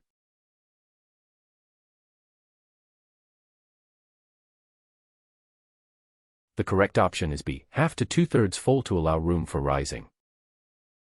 Cake pans should be filled 1/2 to 2/3 full to allow adequate room for rising during baking. Overfilling causes batter to overflow and results in an unevenly baked cake. Underfilling produces flat, thin layers. Consistent portioning ensures uniform layer heights for stacking. Question 95. A baker's cakes consistently have a peaked center and crack on top. What adjustment would most effectively correct this issue? A. Extend the mixing time. B. Use higher protein flour. C. Reduce oven temperature to allow more even rising. D. Increase the amount of leavening.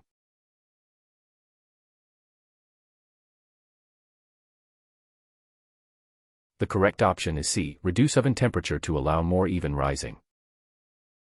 Peaked, cracked cakes result from oven temperature that is too high. The outside sets before the center, forcing the still liquid center to push up and crack through the crust. Lowering the temperature allows more even heating, so the entire cake rises uniformly without peaking. Question 96. What is the proper way to test a cake for doneness? A. The top has a deep golden brown color throughout. B. The cake has pulled away completely from the pan sides. C. The internal temperature reaches exactly 100 degrees Celsius. D. A skewer inserted in the center comes out clean and the cake springs back when lightly pressed.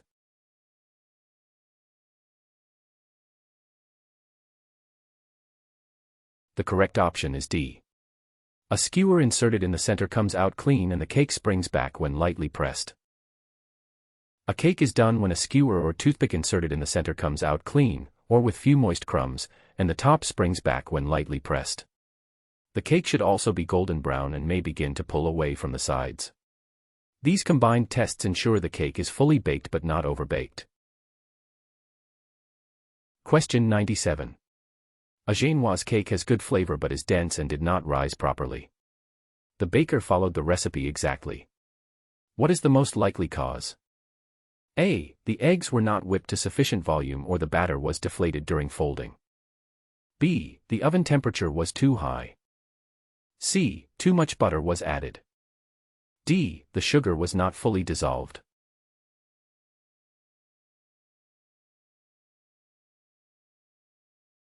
The correct option is A. The eggs were not whipped to sufficient volume or the batter was deflated during folding. Genoise relies entirely on whipped eggs for leavening. A dense cake indicates either insufficient whipping of the eggs, they should triple in volume and form ribbons, or excessive deflation during folding of flour and butter. Gentle technique is critical for maintaining the air structure that creates the rise. Question 98. What is the main difference between pastry cream, crème pâtissière, and crème anglaise? A. Pastry cream contains cream, crème anglaise uses only milk. B. Pastry cream contains starch and is thick, crème anglaise has no starch and is pourable. C. Pastry cream is served cold only, crème anglaise is served hot only. D. Pastry cream uses egg whites, crème anglaise uses whole eggs.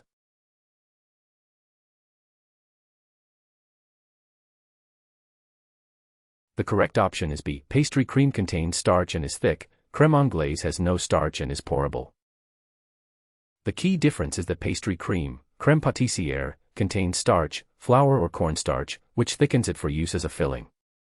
Crème anglaise is a pourable custard sauce made without starch, relying only on egg yolks for slight thickening. Both use egg yolks, milk/cream, and sugar. Question 99. What is the correct procedure for tempering eggs when making pastry cream? A. Whip eggs until thick, then fold in cooled milk mixture. B. Add cold eggs directly to boiling milk and stir quickly.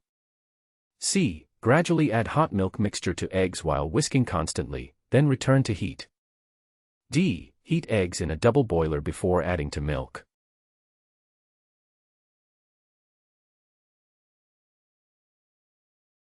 The correct option is C. Gradually add hot milk mixture to eggs while whisking constantly, then return to heat.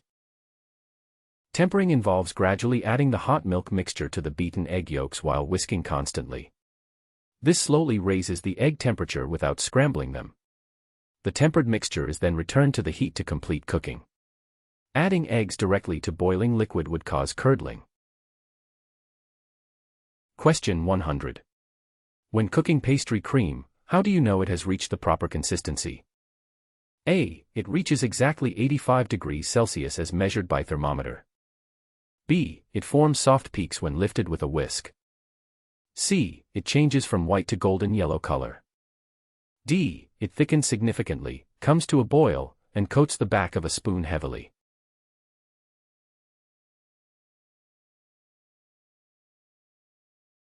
The correct option is D. It thickens significantly, comes to a boil, and coats the back of a spoon heavily.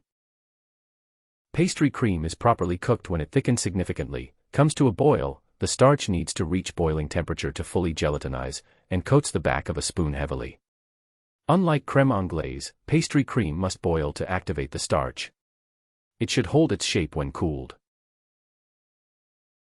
Question 101. What type of buttercream is made by whipping softened butter into Italian meringue? A. Italian buttercream. B. French buttercream. C. American buttercream. D. Swiss buttercream.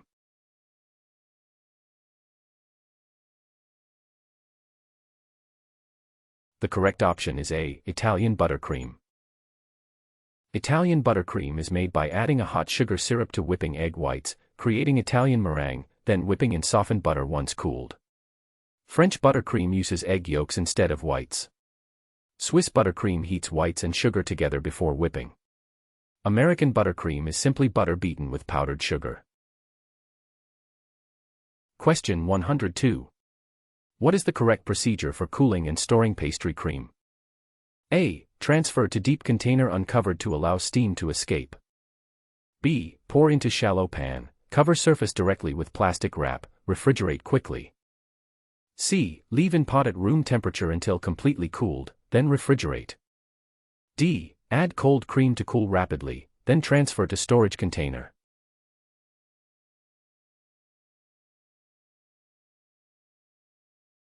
The correct option is B. Pour into shallow pan, cover surface directly with plastic wrap, refrigerate quickly. Pastry cream should be poured into a shallow pan to increase surface area for rapid cooling.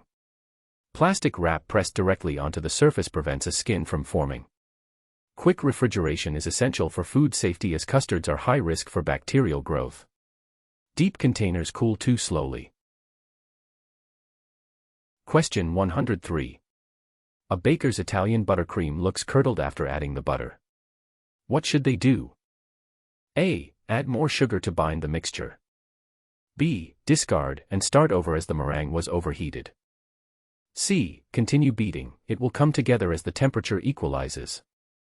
D. Add hot water to re-emulsify the mixture.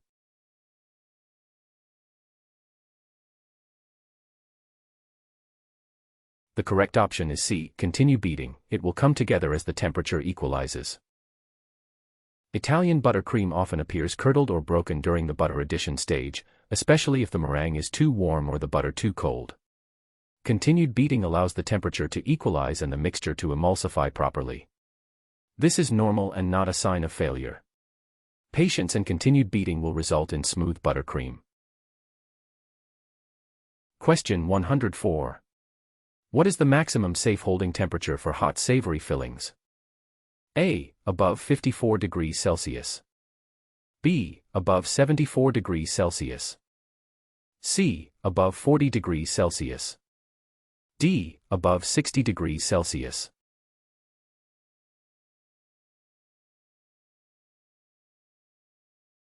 The correct option is D.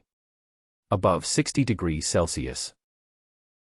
Hot savory fillings must be held above 60 degrees Celsius to prevent bacterial growth. The temperature danger zone for food is 4 to 60 degrees Celsius, so hot foods must be kept above this range. While 74 degrees Celsius is the safe internal cooking temperature for many foods, the holding temperature standard is 60 degrees Celsius minimum. Question 105. When cooling hot savory fillings for later use, what is the correct procedure? A. Cool from 60 degrees Celsius to 4 degrees Celsius within 6 hours total, with first 2 hours to reach 20 degrees Celsius.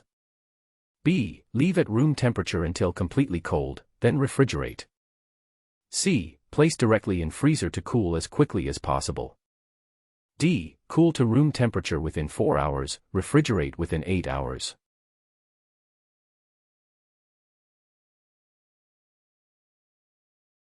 The correct option is A. Cool from 60 degrees Celsius to 4 degrees Celsius within 6 hours total, with first 2 hours to reach 20 degrees Celsius. Canadian food safety guidelines require cooling potentially hazardous foods from 60 degrees Celsius to 20 degrees Celsius within 2 hours, then from 20 degrees Celsius to 4 degrees Celsius within an additional 4 hours, 6 hours total. This two-stage cooling minimizes time in the danger zone where bacteria multiply rapidly. Question 106. What is the correct technique for portioning thick savory fillings into pastry shells? A. Weigh each portion individually for maximum accuracy. B. Use a piping bag or portioning scoop for consistent amounts and even distribution. C. Spread with a spoon after overfilling, scraping off excess. D. Pour directly from the pot while still hot for easier flow.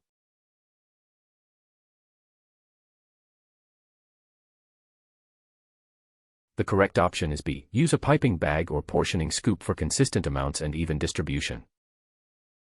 A piping bag or portion scoop provides consistent amounts and precise placement of thick savory fillings. This ensures uniform portion sizes, proper distribution in the shell, and efficient production.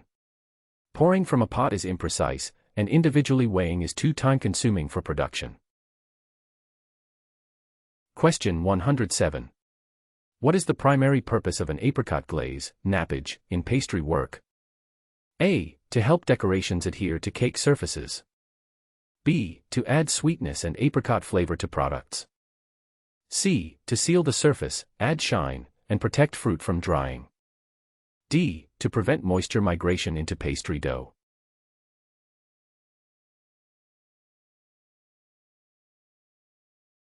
The correct option is C. To seal the surface, add shine, and protect fruit from drying. Apricot glaze, nappage, is primarily used to seal surfaces, add an attractive glossy shine, and protect fresh fruit toppings from drying out and oxidizing. It creates a protective barrier while enhancing visual appeal. While it does add some sweetness, the neutral flavor is chosen specifically to not overpower the fruit. Question 108. What is the correct method for preparing mirror glaze for an entremet? A. Heat to boiling, pour immediately over room temperature dessert. B. Apply cold directly from refrigerator for best shine. C. Apply at 50 degrees Celsius for optimal flow and coverage. D. Heat to proper temperature, strain, pour over frozen dessert at 30 to 35 degrees Celsius.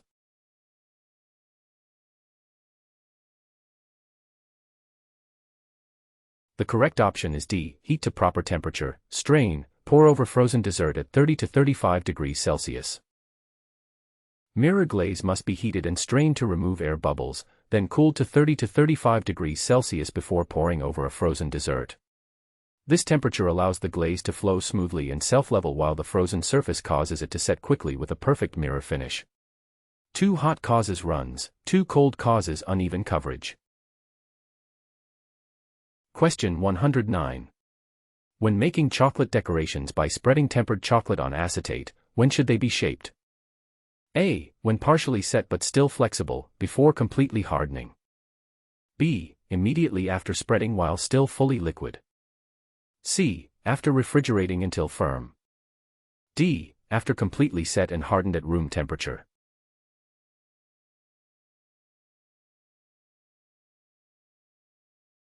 The correct option is A. When partially set but still flexible, before completely hardening. Chocolate decorations spread on acetate should be shaped when partially set but still flexible enough to curve or roll. This is the brief window when the chocolate holds its shape but won't crack. Shaping too early causes it to flow back, too late causes cracking. The acetate is then held in place until fully set. Question 110. How should fruit coulis be stored to maintain quality? A. Frozen only, as refrigeration causes separation. B. Refrigerated in sealed containers, used within 3 to 5 days or frozen for longer storage. C. Covered with sugar syrup to prevent oxidation. D. Held at room temperature to maintain pourable consistency.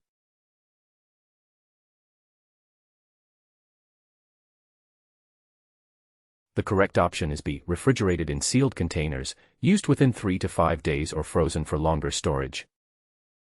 Fruit coulis should be stored refrigerated in sealed containers and used within 3 to 5 days for optimal freshness and food safety. For longer storage, freezing maintains quality well. Some separation may occur during storage but can be corrected by stirring. Room temperature storage is unsafe for fresh fruit products. Question 111.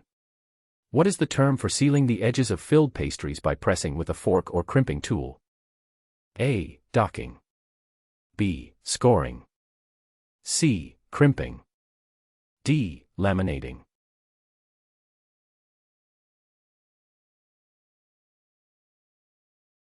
The correct option is C. Crimping. Crimping refers to sealing the edges of filled pastries by pressing with a fork, fingers, or a specialized crimping tool. This creates an attractive decorative edge while sealing the filling inside. Docking is making holes to release steam. Scoring is cutting shallow lines for decoration or portion marking. Question 112. When assembling fruit tarts with fresh berries, what is the proper sequence? A. Bake shell with fruit inside, add cream after cooling. B. Fill raw shell with pastry cream, add fruit, then bake together. C. Apply glaze to shell first, then add cream and fruit. D. Blind bake shell, fill with pastry cream, arrange fruit, apply glaze.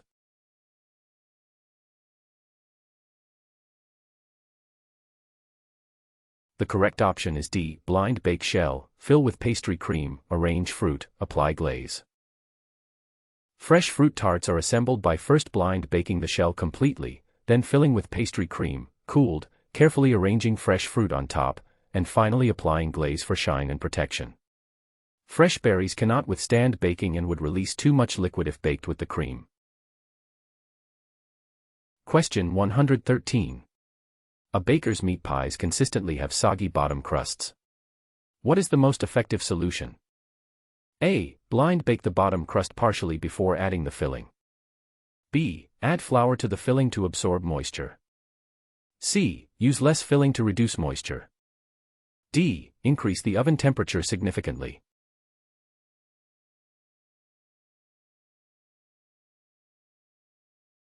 The correct option is A. Blind bake the bottom crust partially before adding the filling. Partially blind baking, par baking, the bottom crust creates a moisture barrier before adding wet filling. This gives the crust a head start in setting and browning, preventing the filling's moisture from creating a soggy bottom. Baking on a preheated baking stone or lowest rack also helps, but par baking is the most effective solution. Question 114.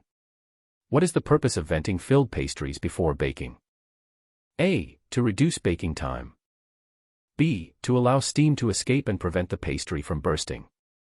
C. To create a decorative pattern on the surface. D. To help the filling cook more evenly.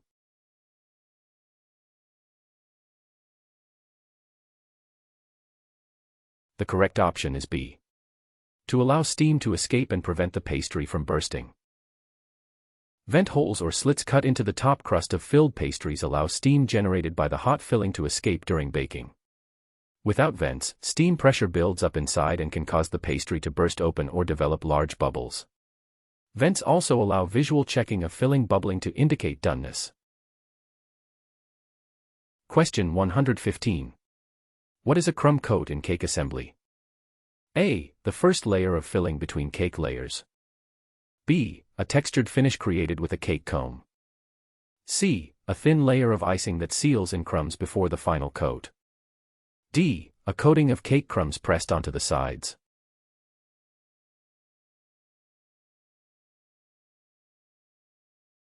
The correct option is C. A thin layer of icing that seals in crumbs before the final coat.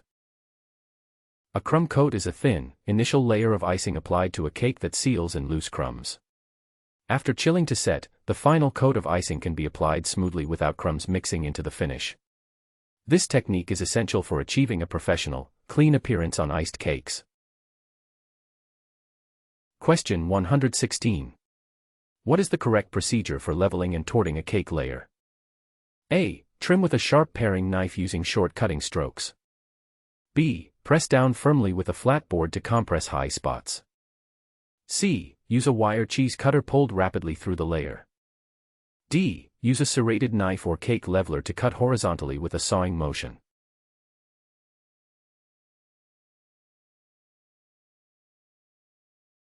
The correct option is D. Use a serrated knife or cake leveler to cut horizontally with a sawing motion. Cakes are leveled and torted, split into layers, using a long serrated knife or cake leveler, cutting horizontally with a gentle sawing motion while rotating the cake. The serrated edge grips the crumb without tearing. Toothpicks can mark even heights around the cake as a guide.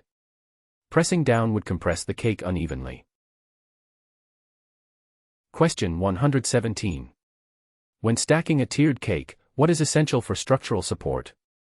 A. Dowel rods or supports inserted into lower tiers before placing upper tiers. B. Extra thick layers of buttercream between tiers. C. Refrigeration to firm up the cake before stacking. D. Cardboard rounds under each layer.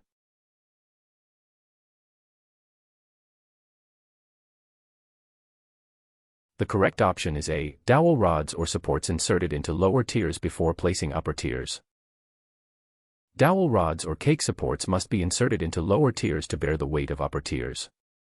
Without internal support, the weight of upper tiers would compress and potentially collapse the lower tiers. Dowels are cut to the exact height of the tier and inserted in a pattern to distribute weight evenly. Question 118. What is the standard technique for portioning a round cake into equal slices? A. Cut straight parallel lines across the cake. B. Mark the center point, then make evenly spaced cuts radiating from center to edge. C. Start at one edge and cut wedges by eye. D. Use a template wheel pressed into the icing.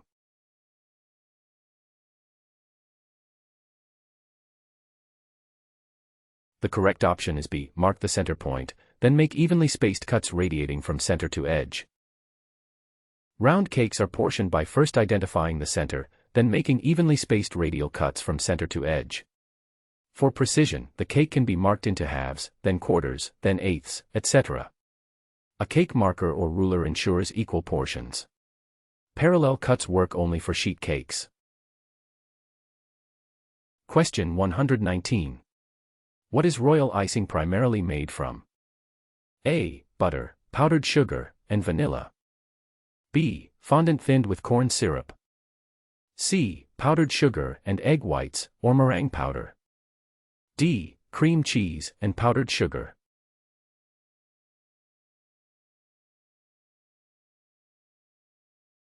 The correct option is C. Powdered sugar and egg whites, or meringue powder. Royal icing is made from powdered sugar beaten with egg whites or meringue powder. It dries hard and is used for intricate piping work, decorations, and as a glue for gingerbread houses. The egg whites provide structure and cause the icing to harden when dried. No fat is used in royal icing. Question 120. What is the correct consistency of royal icing for flood work, filling in outlined areas? A. Thick enough to hold its shape when piped. B. Stiff enough to hold a peak that stands straight up. C. Pourable like heavy cream without any body. D. Thin enough to self-level within 10 seconds when surface is disturbed.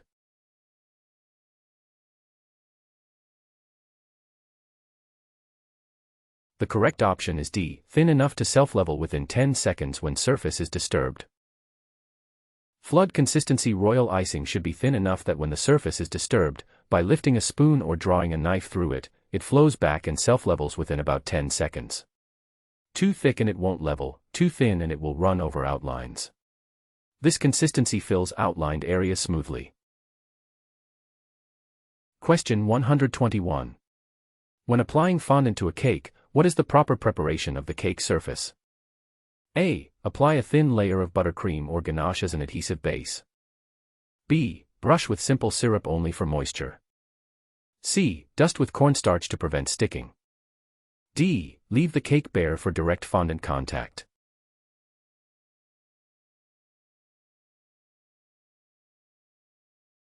The correct option is A. Apply a thin layer of buttercream or ganache as an adhesive base. Before applying fondant, the cake must be covered with a thin, smooth layer of buttercream or ganache. This layer serves as an adhesive for the fondant, creates a smooth foundation, and provides a moisture barrier between the cake and fondant. The buttercream should be chilled slightly before fondant application. Question 122. A baker's piped buttercream flowers are losing their shape and becoming soft during decoration. What is the most likely cause and solution? A. Wrong piping tip size, switch to a larger tip. B. Buttercream is too warm, chill the buttercream and or the flour nail.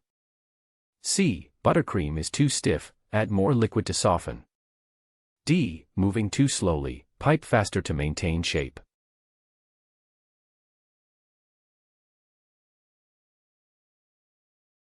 The correct option is B. Buttercream is too warm, chill the buttercream and or the flour nail. When piped buttercream flowers lose their shape and become soft, the buttercream is too warm.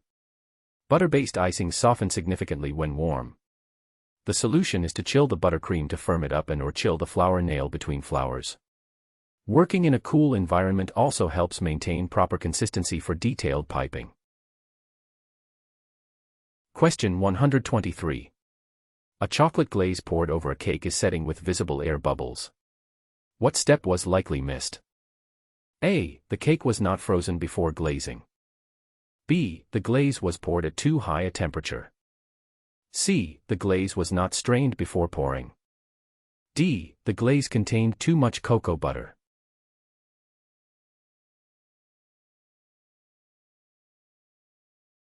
The correct option is C. The glaze was not strained before pouring. Air bubbles in a set glaze indicate that the glaze was not strained before pouring. Straining through a fine mesh sieve removes air bubbles incorporated during mixing. Any remaining surface bubbles should be popped with a torch or removed with a toothpick before the glaze sets. Temperature affects flow but not bubble formation. Question 124. What is the minimum cocoa butter content that distinguishes couverture chocolate from compound chocolate? A. Couverture is darker, compound is milk chocolate only. B. Couverture is imported, compound is domestically produced. C. Couverture has 50% cocoa butter, compound has 25%. D. Couverture contains cocoa butter, compound uses vegetable fats instead.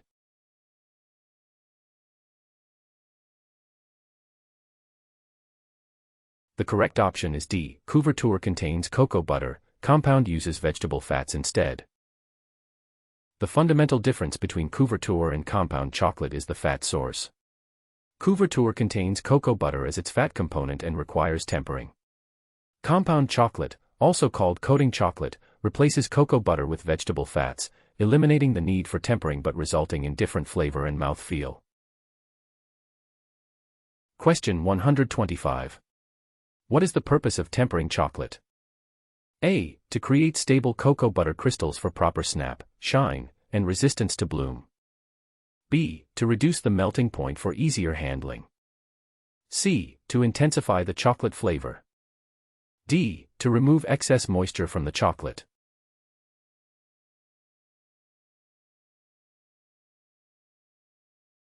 The correct option is A. To create stable cocoa butter crystals for proper snap, shine, and resistance to bloom.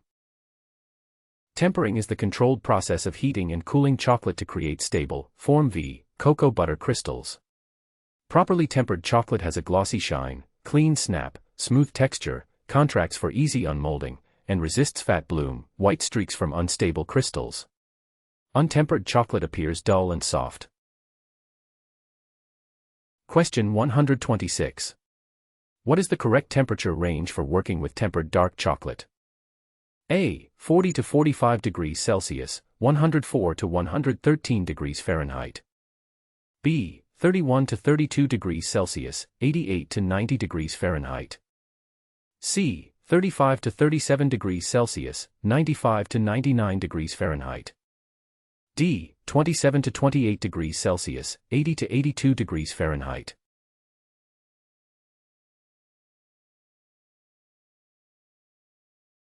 The correct option is B. 31 to 32 degrees Celsius, 88 to 90 degrees Fahrenheit. Tempered dark chocolate should be maintained at 31 to 32 degrees Celsius, 88 to 90 degrees Fahrenheit, for working. This temperature keeps the stable cocoa butter crystals intact while maintaining fluidity for molding and coating. Milk and white chocolate work at slightly lower temperatures, 29 to 30 degrees Celsius and 27 to 28 degrees Celsius respectively, due to their milk fat content.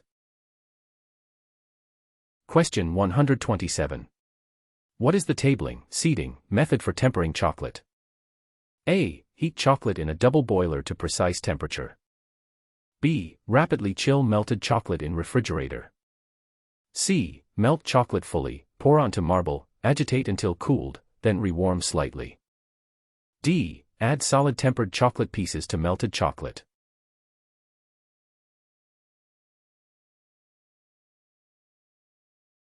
The correct option is C. Melt chocolate fully, pour onto marble, agitate until cooled, then rewarm slightly.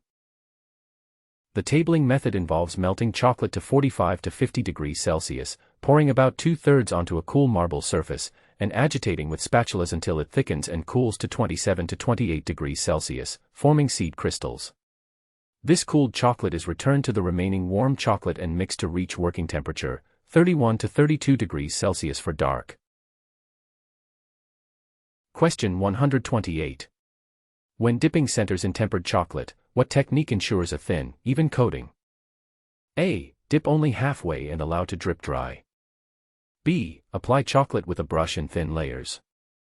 C. Roll centers through chocolate pool on marble. D. Submerge fully, lift, tap excess off on the bowl edge, and place on parchment.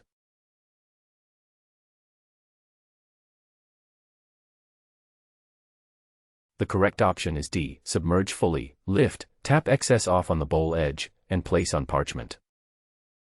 For proper chocolate dipping, centers are fully submerged in tempered chocolate, lifted with a dipping fork, tapped firmly on the bowl edge to remove excess, and placed on parchment paper. The tapping motion is essential to achieve a thin, even coating without excess pooling at the base, called feet. Question 129. What is the correct method for preparing ganache filling for truffles? A. Pour hot cream over chopped chocolate, let sit briefly, then stir from center outward. B. Melt chocolate first, then add cold cream and whip together. C. Combine chocolate and cream cold, then microwave until melted. D. Boil cream with chocolate pieces, stirring constantly.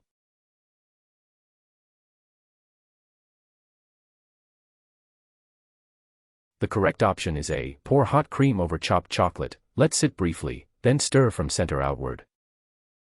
Classic ganache is made by pouring hot, just boiled, cream over finely chopped chocolate.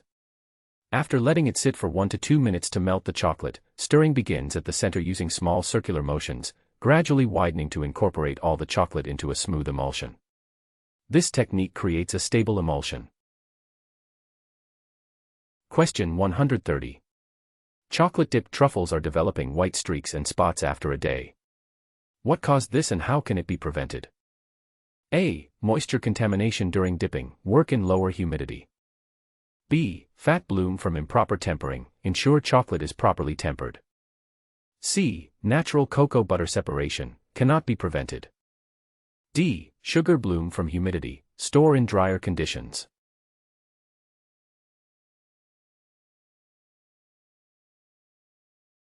The correct option is B. Fat bloom from improper tempering, ensure chocolate is properly tempered.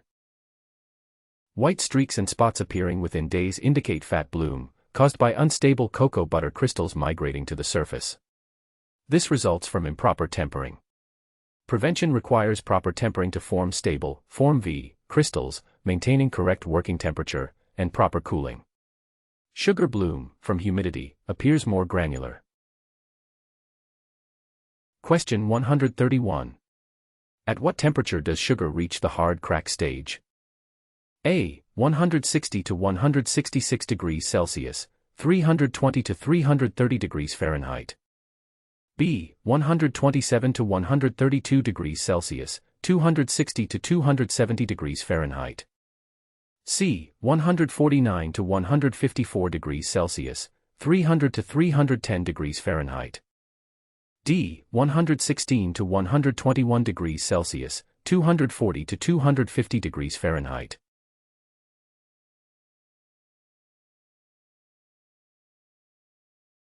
The correct option is C. 149 to 154 degrees Celsius, 300 to 310 degrees Fahrenheit. Hard crack stage occurs at 149 to 154 degrees Celsius, 300 to 310 degrees Fahrenheit. At this temperature, sugar syrup contains very little water and forms hard, brittle threads when dropped in cold water. This stage is used for lollipops, hard candies, and spun sugar. Higher temperatures lead to caramelization and color change. Question 132. Why should you avoid stirring sugar syrup once it begins to boil? A. It causes the sugar to caramelize too quickly. B. Stirring reduces the boiling temperature. C. Stirring introduces air bubbles that weaken the candy. D. Agitation can cause crystallization by introducing seed crystals.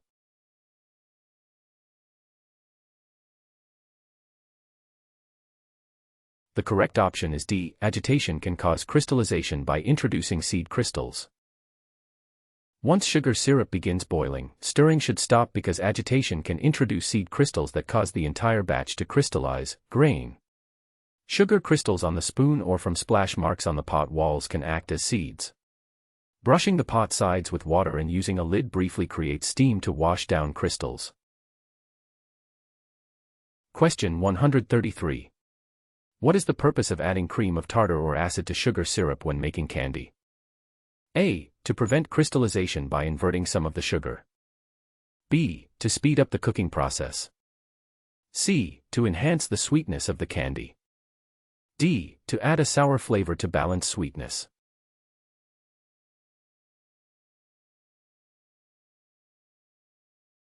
The correct option is A. To prevent crystallization by inverting some of the sugar. Adding acid, cream of tartar, lemon juice, or glucose to sugar syrup prevents crystallization by inverting some of the sucrose into glucose and fructose.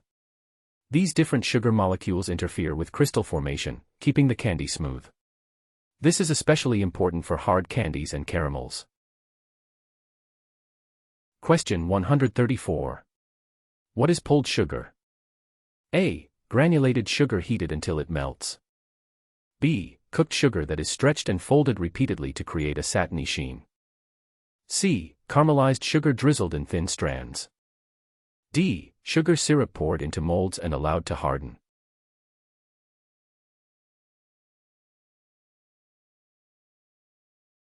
The correct option is B. Cooked sugar that is stretched and folded repeatedly to create a satiny sheen. Pulled sugar is sugar cooked to hard crack stage, allowed to cool slightly, then repeatedly stretched and folded while still pliable. This pulling action incorporates air and aligns sugar molecules, creating a characteristic satiny, opaque sheen. It is used for decorative flowers, ribbons, and showpieces. Question 135. What equipment is essential for working with pulled sugar? A. Refrigerated marble slab for rapid cooling. B. High-speed mixer for incorporating air. C. Heat lamp or warming box to keep sugar pliable while working. D. Convection oven for even heating.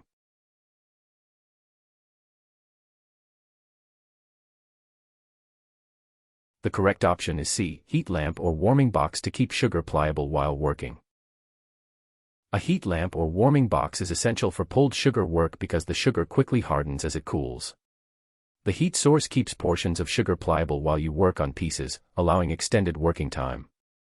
Without consistent gentle heat, the sugar becomes brittle and unworkable within minutes. Question 136. How is spun sugar, angel hair, created? A. Pipe sugar syrup through a pastry bag with a small tip. B. Pour hot sugar through a fine mesh strainer. C. Pull thin strands from a ball of cooled sugar.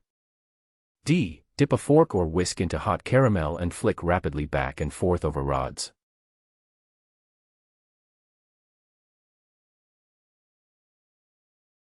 The correct option is D. Dip a fork or whisk into hot caramel and flick rapidly back and forth over rods. Spun sugar is created by dipping a fork, whisk with cut-off ends, or special tool into caramel, at light amber stage, then rapidly flicking it back and forth over suspended rods or dowels. The caramel forms extremely fine threads as it flies through the air and cools. The collected strands are delicate and decorative. Question 137. What is the correct cooking procedure for making marshmallows? A. Bloom gelatin, cook sugar syrup to soft ball stage, whip syrup into gelatin until thick. B. Combine all ingredients cold and whip for extended time. C. Cook sugar and gelatin together to hard ball stage, pour into molds. D. Melt gelatin and sugar together, then whip until fluffy.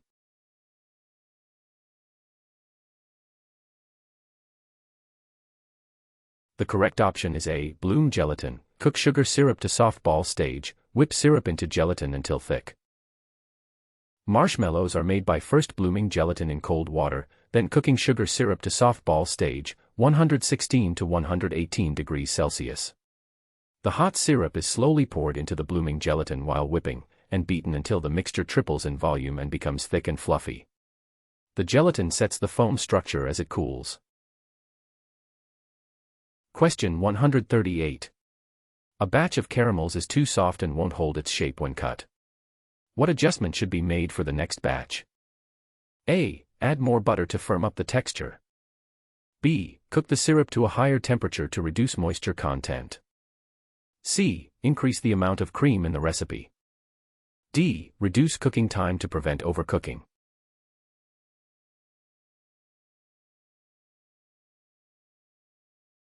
The correct option is B. Cook the syrup to a higher temperature to reduce moisture content. Soft caramels result from undercooking. The sugar syrup didn't reach a high enough temperature to remove sufficient moisture. Cooking to a higher temperature, firm ball stage, 245 to 250 degrees Fahrenheit instead of softball 235 to 240 degrees Fahrenheit, removes more water, resulting in firmer caramels that hold their shape when cut. Altitude also affects boiling point. Question 139. What is the principle of the rule of odds in plated dessert design? A. Plates should be divided into odd-numbered sections. B. Garnishes should be placed at odd angles. C. Odd numbers of elements, 3, 5, 7, create more visually appealing compositions. D. Desserts should always have an odd number of sauce colors.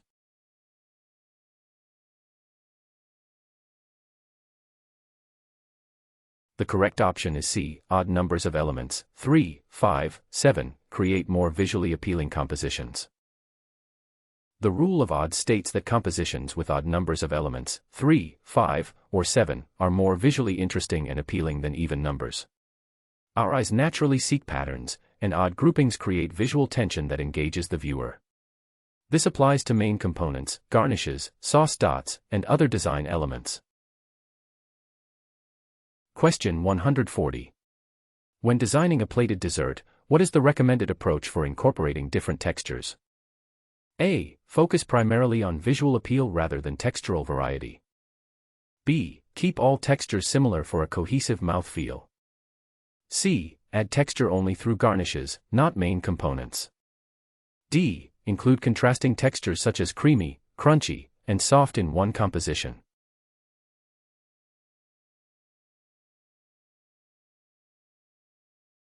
The correct option is D. Include contrasting textures such as creamy, crunchy, and soft in one composition. A well-designed plated dessert incorporates contrasting textures to create interest and complexity. Combining creamy, mousse, ice cream, crunchy, tuile, praline, streusel, and soft, cake, fruit, elements provides textural contrast that engages the palate and prevents monotony. Each bite should offer variation. Question 141. What is the correct sequence for assembling a plated dessert for service? A. Place base components first, add main element, apply sauces, finish with delicate garnishes. B. Apply sauces first, then build components on top. C. Add all garnishes first to establish placement, then add main components. D. Assemble randomly for a more natural appearance.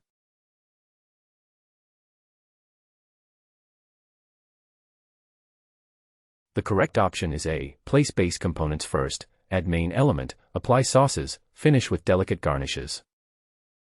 Plated desserts are assembled starting with base components, crumbs, tuiles, stable elements, then the main component, cake, mousse, etc., followed by sauces, which can be under or around, and finally delicate garnishes, microgreens, spun sugar, flowers. This order protects fragile elements and ensures proper placement. Question 142. A plated dessert featuring ice cream is melting before it reaches the guest. What is the most effective solution? A. Add stabilizers to the ice cream recipe. B. Pre-freeze plates, assemble just before service, and expedite immediately. C. Keep the dining room temperature lower. D. Use a larger portion of ice cream to compensate for melting.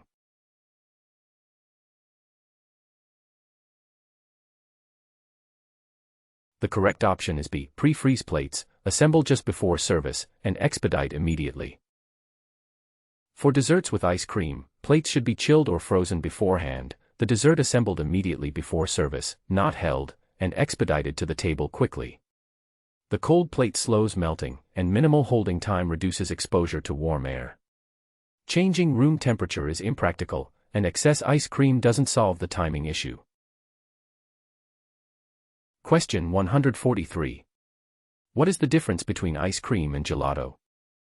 A. Ice cream is Italian, gelato is American.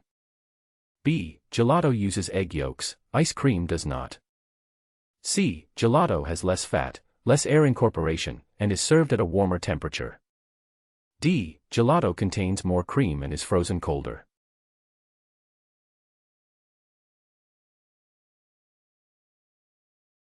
The correct option is C. Gelato has less fat, less air incorporation, and is served at a warmer temperature. Gelato differs from ice cream in several ways. It contains less fat, milk-based rather than cream-heavy, is churned more slowly incorporating less air, 20 to 30% versus 50% plus overrun, and is served at a slightly warmer temperature, -12 degrees Celsius versus -18 degrees Celsius. This results in a denser, more intense flavor that melts faster on the palate. Question 144. What is the purpose of aging, maturing, ice cream base before churning? A. To allow excess air to escape from the mixture. B. To eliminate bacteria through extended cold holding. C. To reduce the temperature gradually for better freezing.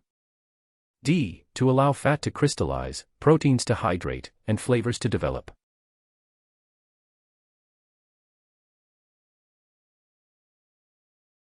The correct option is D. To allow fat to crystallize, proteins to hydrate, and flavors to develop.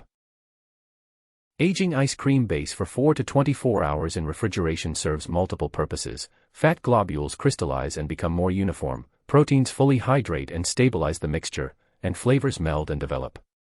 This results in smoother texture, better body, improved whipping, and more developed flavor in the finished ice cream. Question 145. What is the correct method for incorporating fruit puree into ice cream base? A. Add strained or processed puree to cooled base before churning. B. Cook puree with the custard base. C. Add puree after churning is complete. D. Fold whole fruit pieces into the base while hot.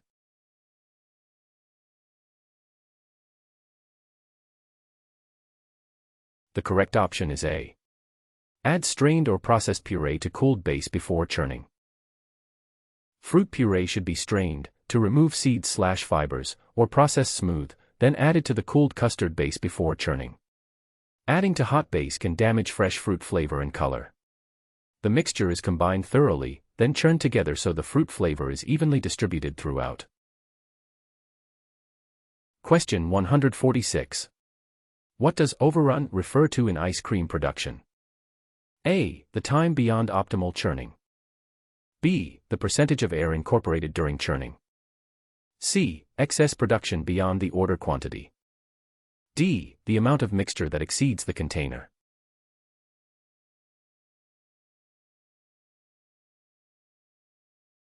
The correct option is B. The percentage of air incorporated during churning. Overrun is the percentage of air incorporated into ice cream during churning. It's calculated by comparing the volume of finished ice cream to the original base volume. For example, 100% overrun means the volume doubled, half air, half product. Commercial ice cream typically has 50 to 100% overrun, artisan/gelato has 20 to 30% for denser texture. Question 147. How should sorbet be stored after churning to maintain optimal texture? A. Store in deep containers at -10 degrees Celsius. B. Hold at refrigerator temperature to maintain scoopability. C. Transfer to shallow containers, press plastic wrap on surface, freeze at -18 degrees Celsius or colder. D. Leave in the churning machine until service.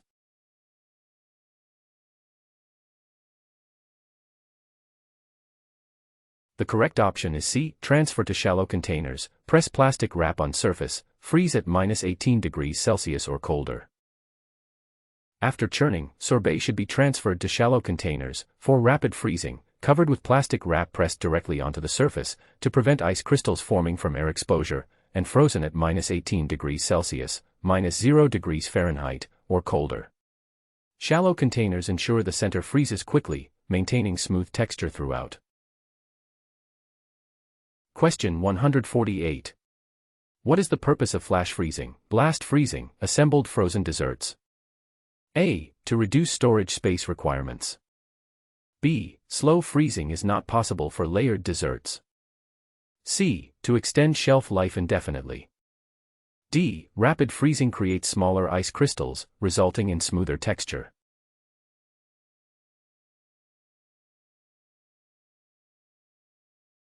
The correct option is D. Rapid freezing creates smaller ice crystals, resulting in smoother texture.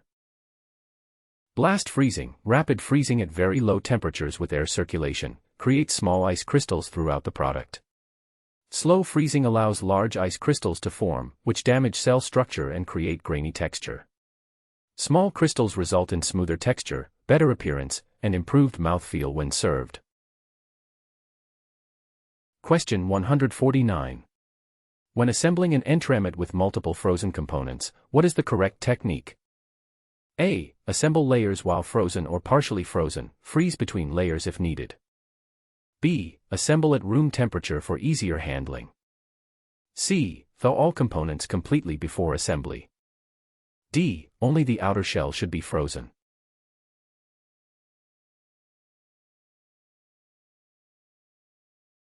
The correct option is A. Assemble layers while frozen or partially frozen, freeze between layers if needed. Entremet components should be assembled while frozen or semi-frozen to maintain shape and sharp layers. Each layer is placed while firm, and the assembly may be refrozen between additions to stabilize. Working quickly prevents softening. This maintains clean demarcation between layers and prevents components from mixing or losing definition. Question 150. Frozen bombs removed from their molds have a rough, icy exterior instead of a smooth surface. What is the most likely cause? A. The mold was too cold before filling. B. Condensation formed during unmolding. Molds should be dipped briefly in warm water and product glazed immediately. C. Too much sugar in the recipe. D. The bomb was frozen too quickly.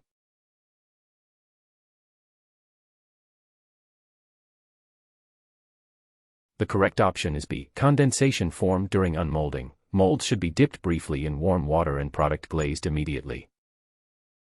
Rough, icy exteriors result from condensation forming on the frozen surface during unmolding, especially in humid environments.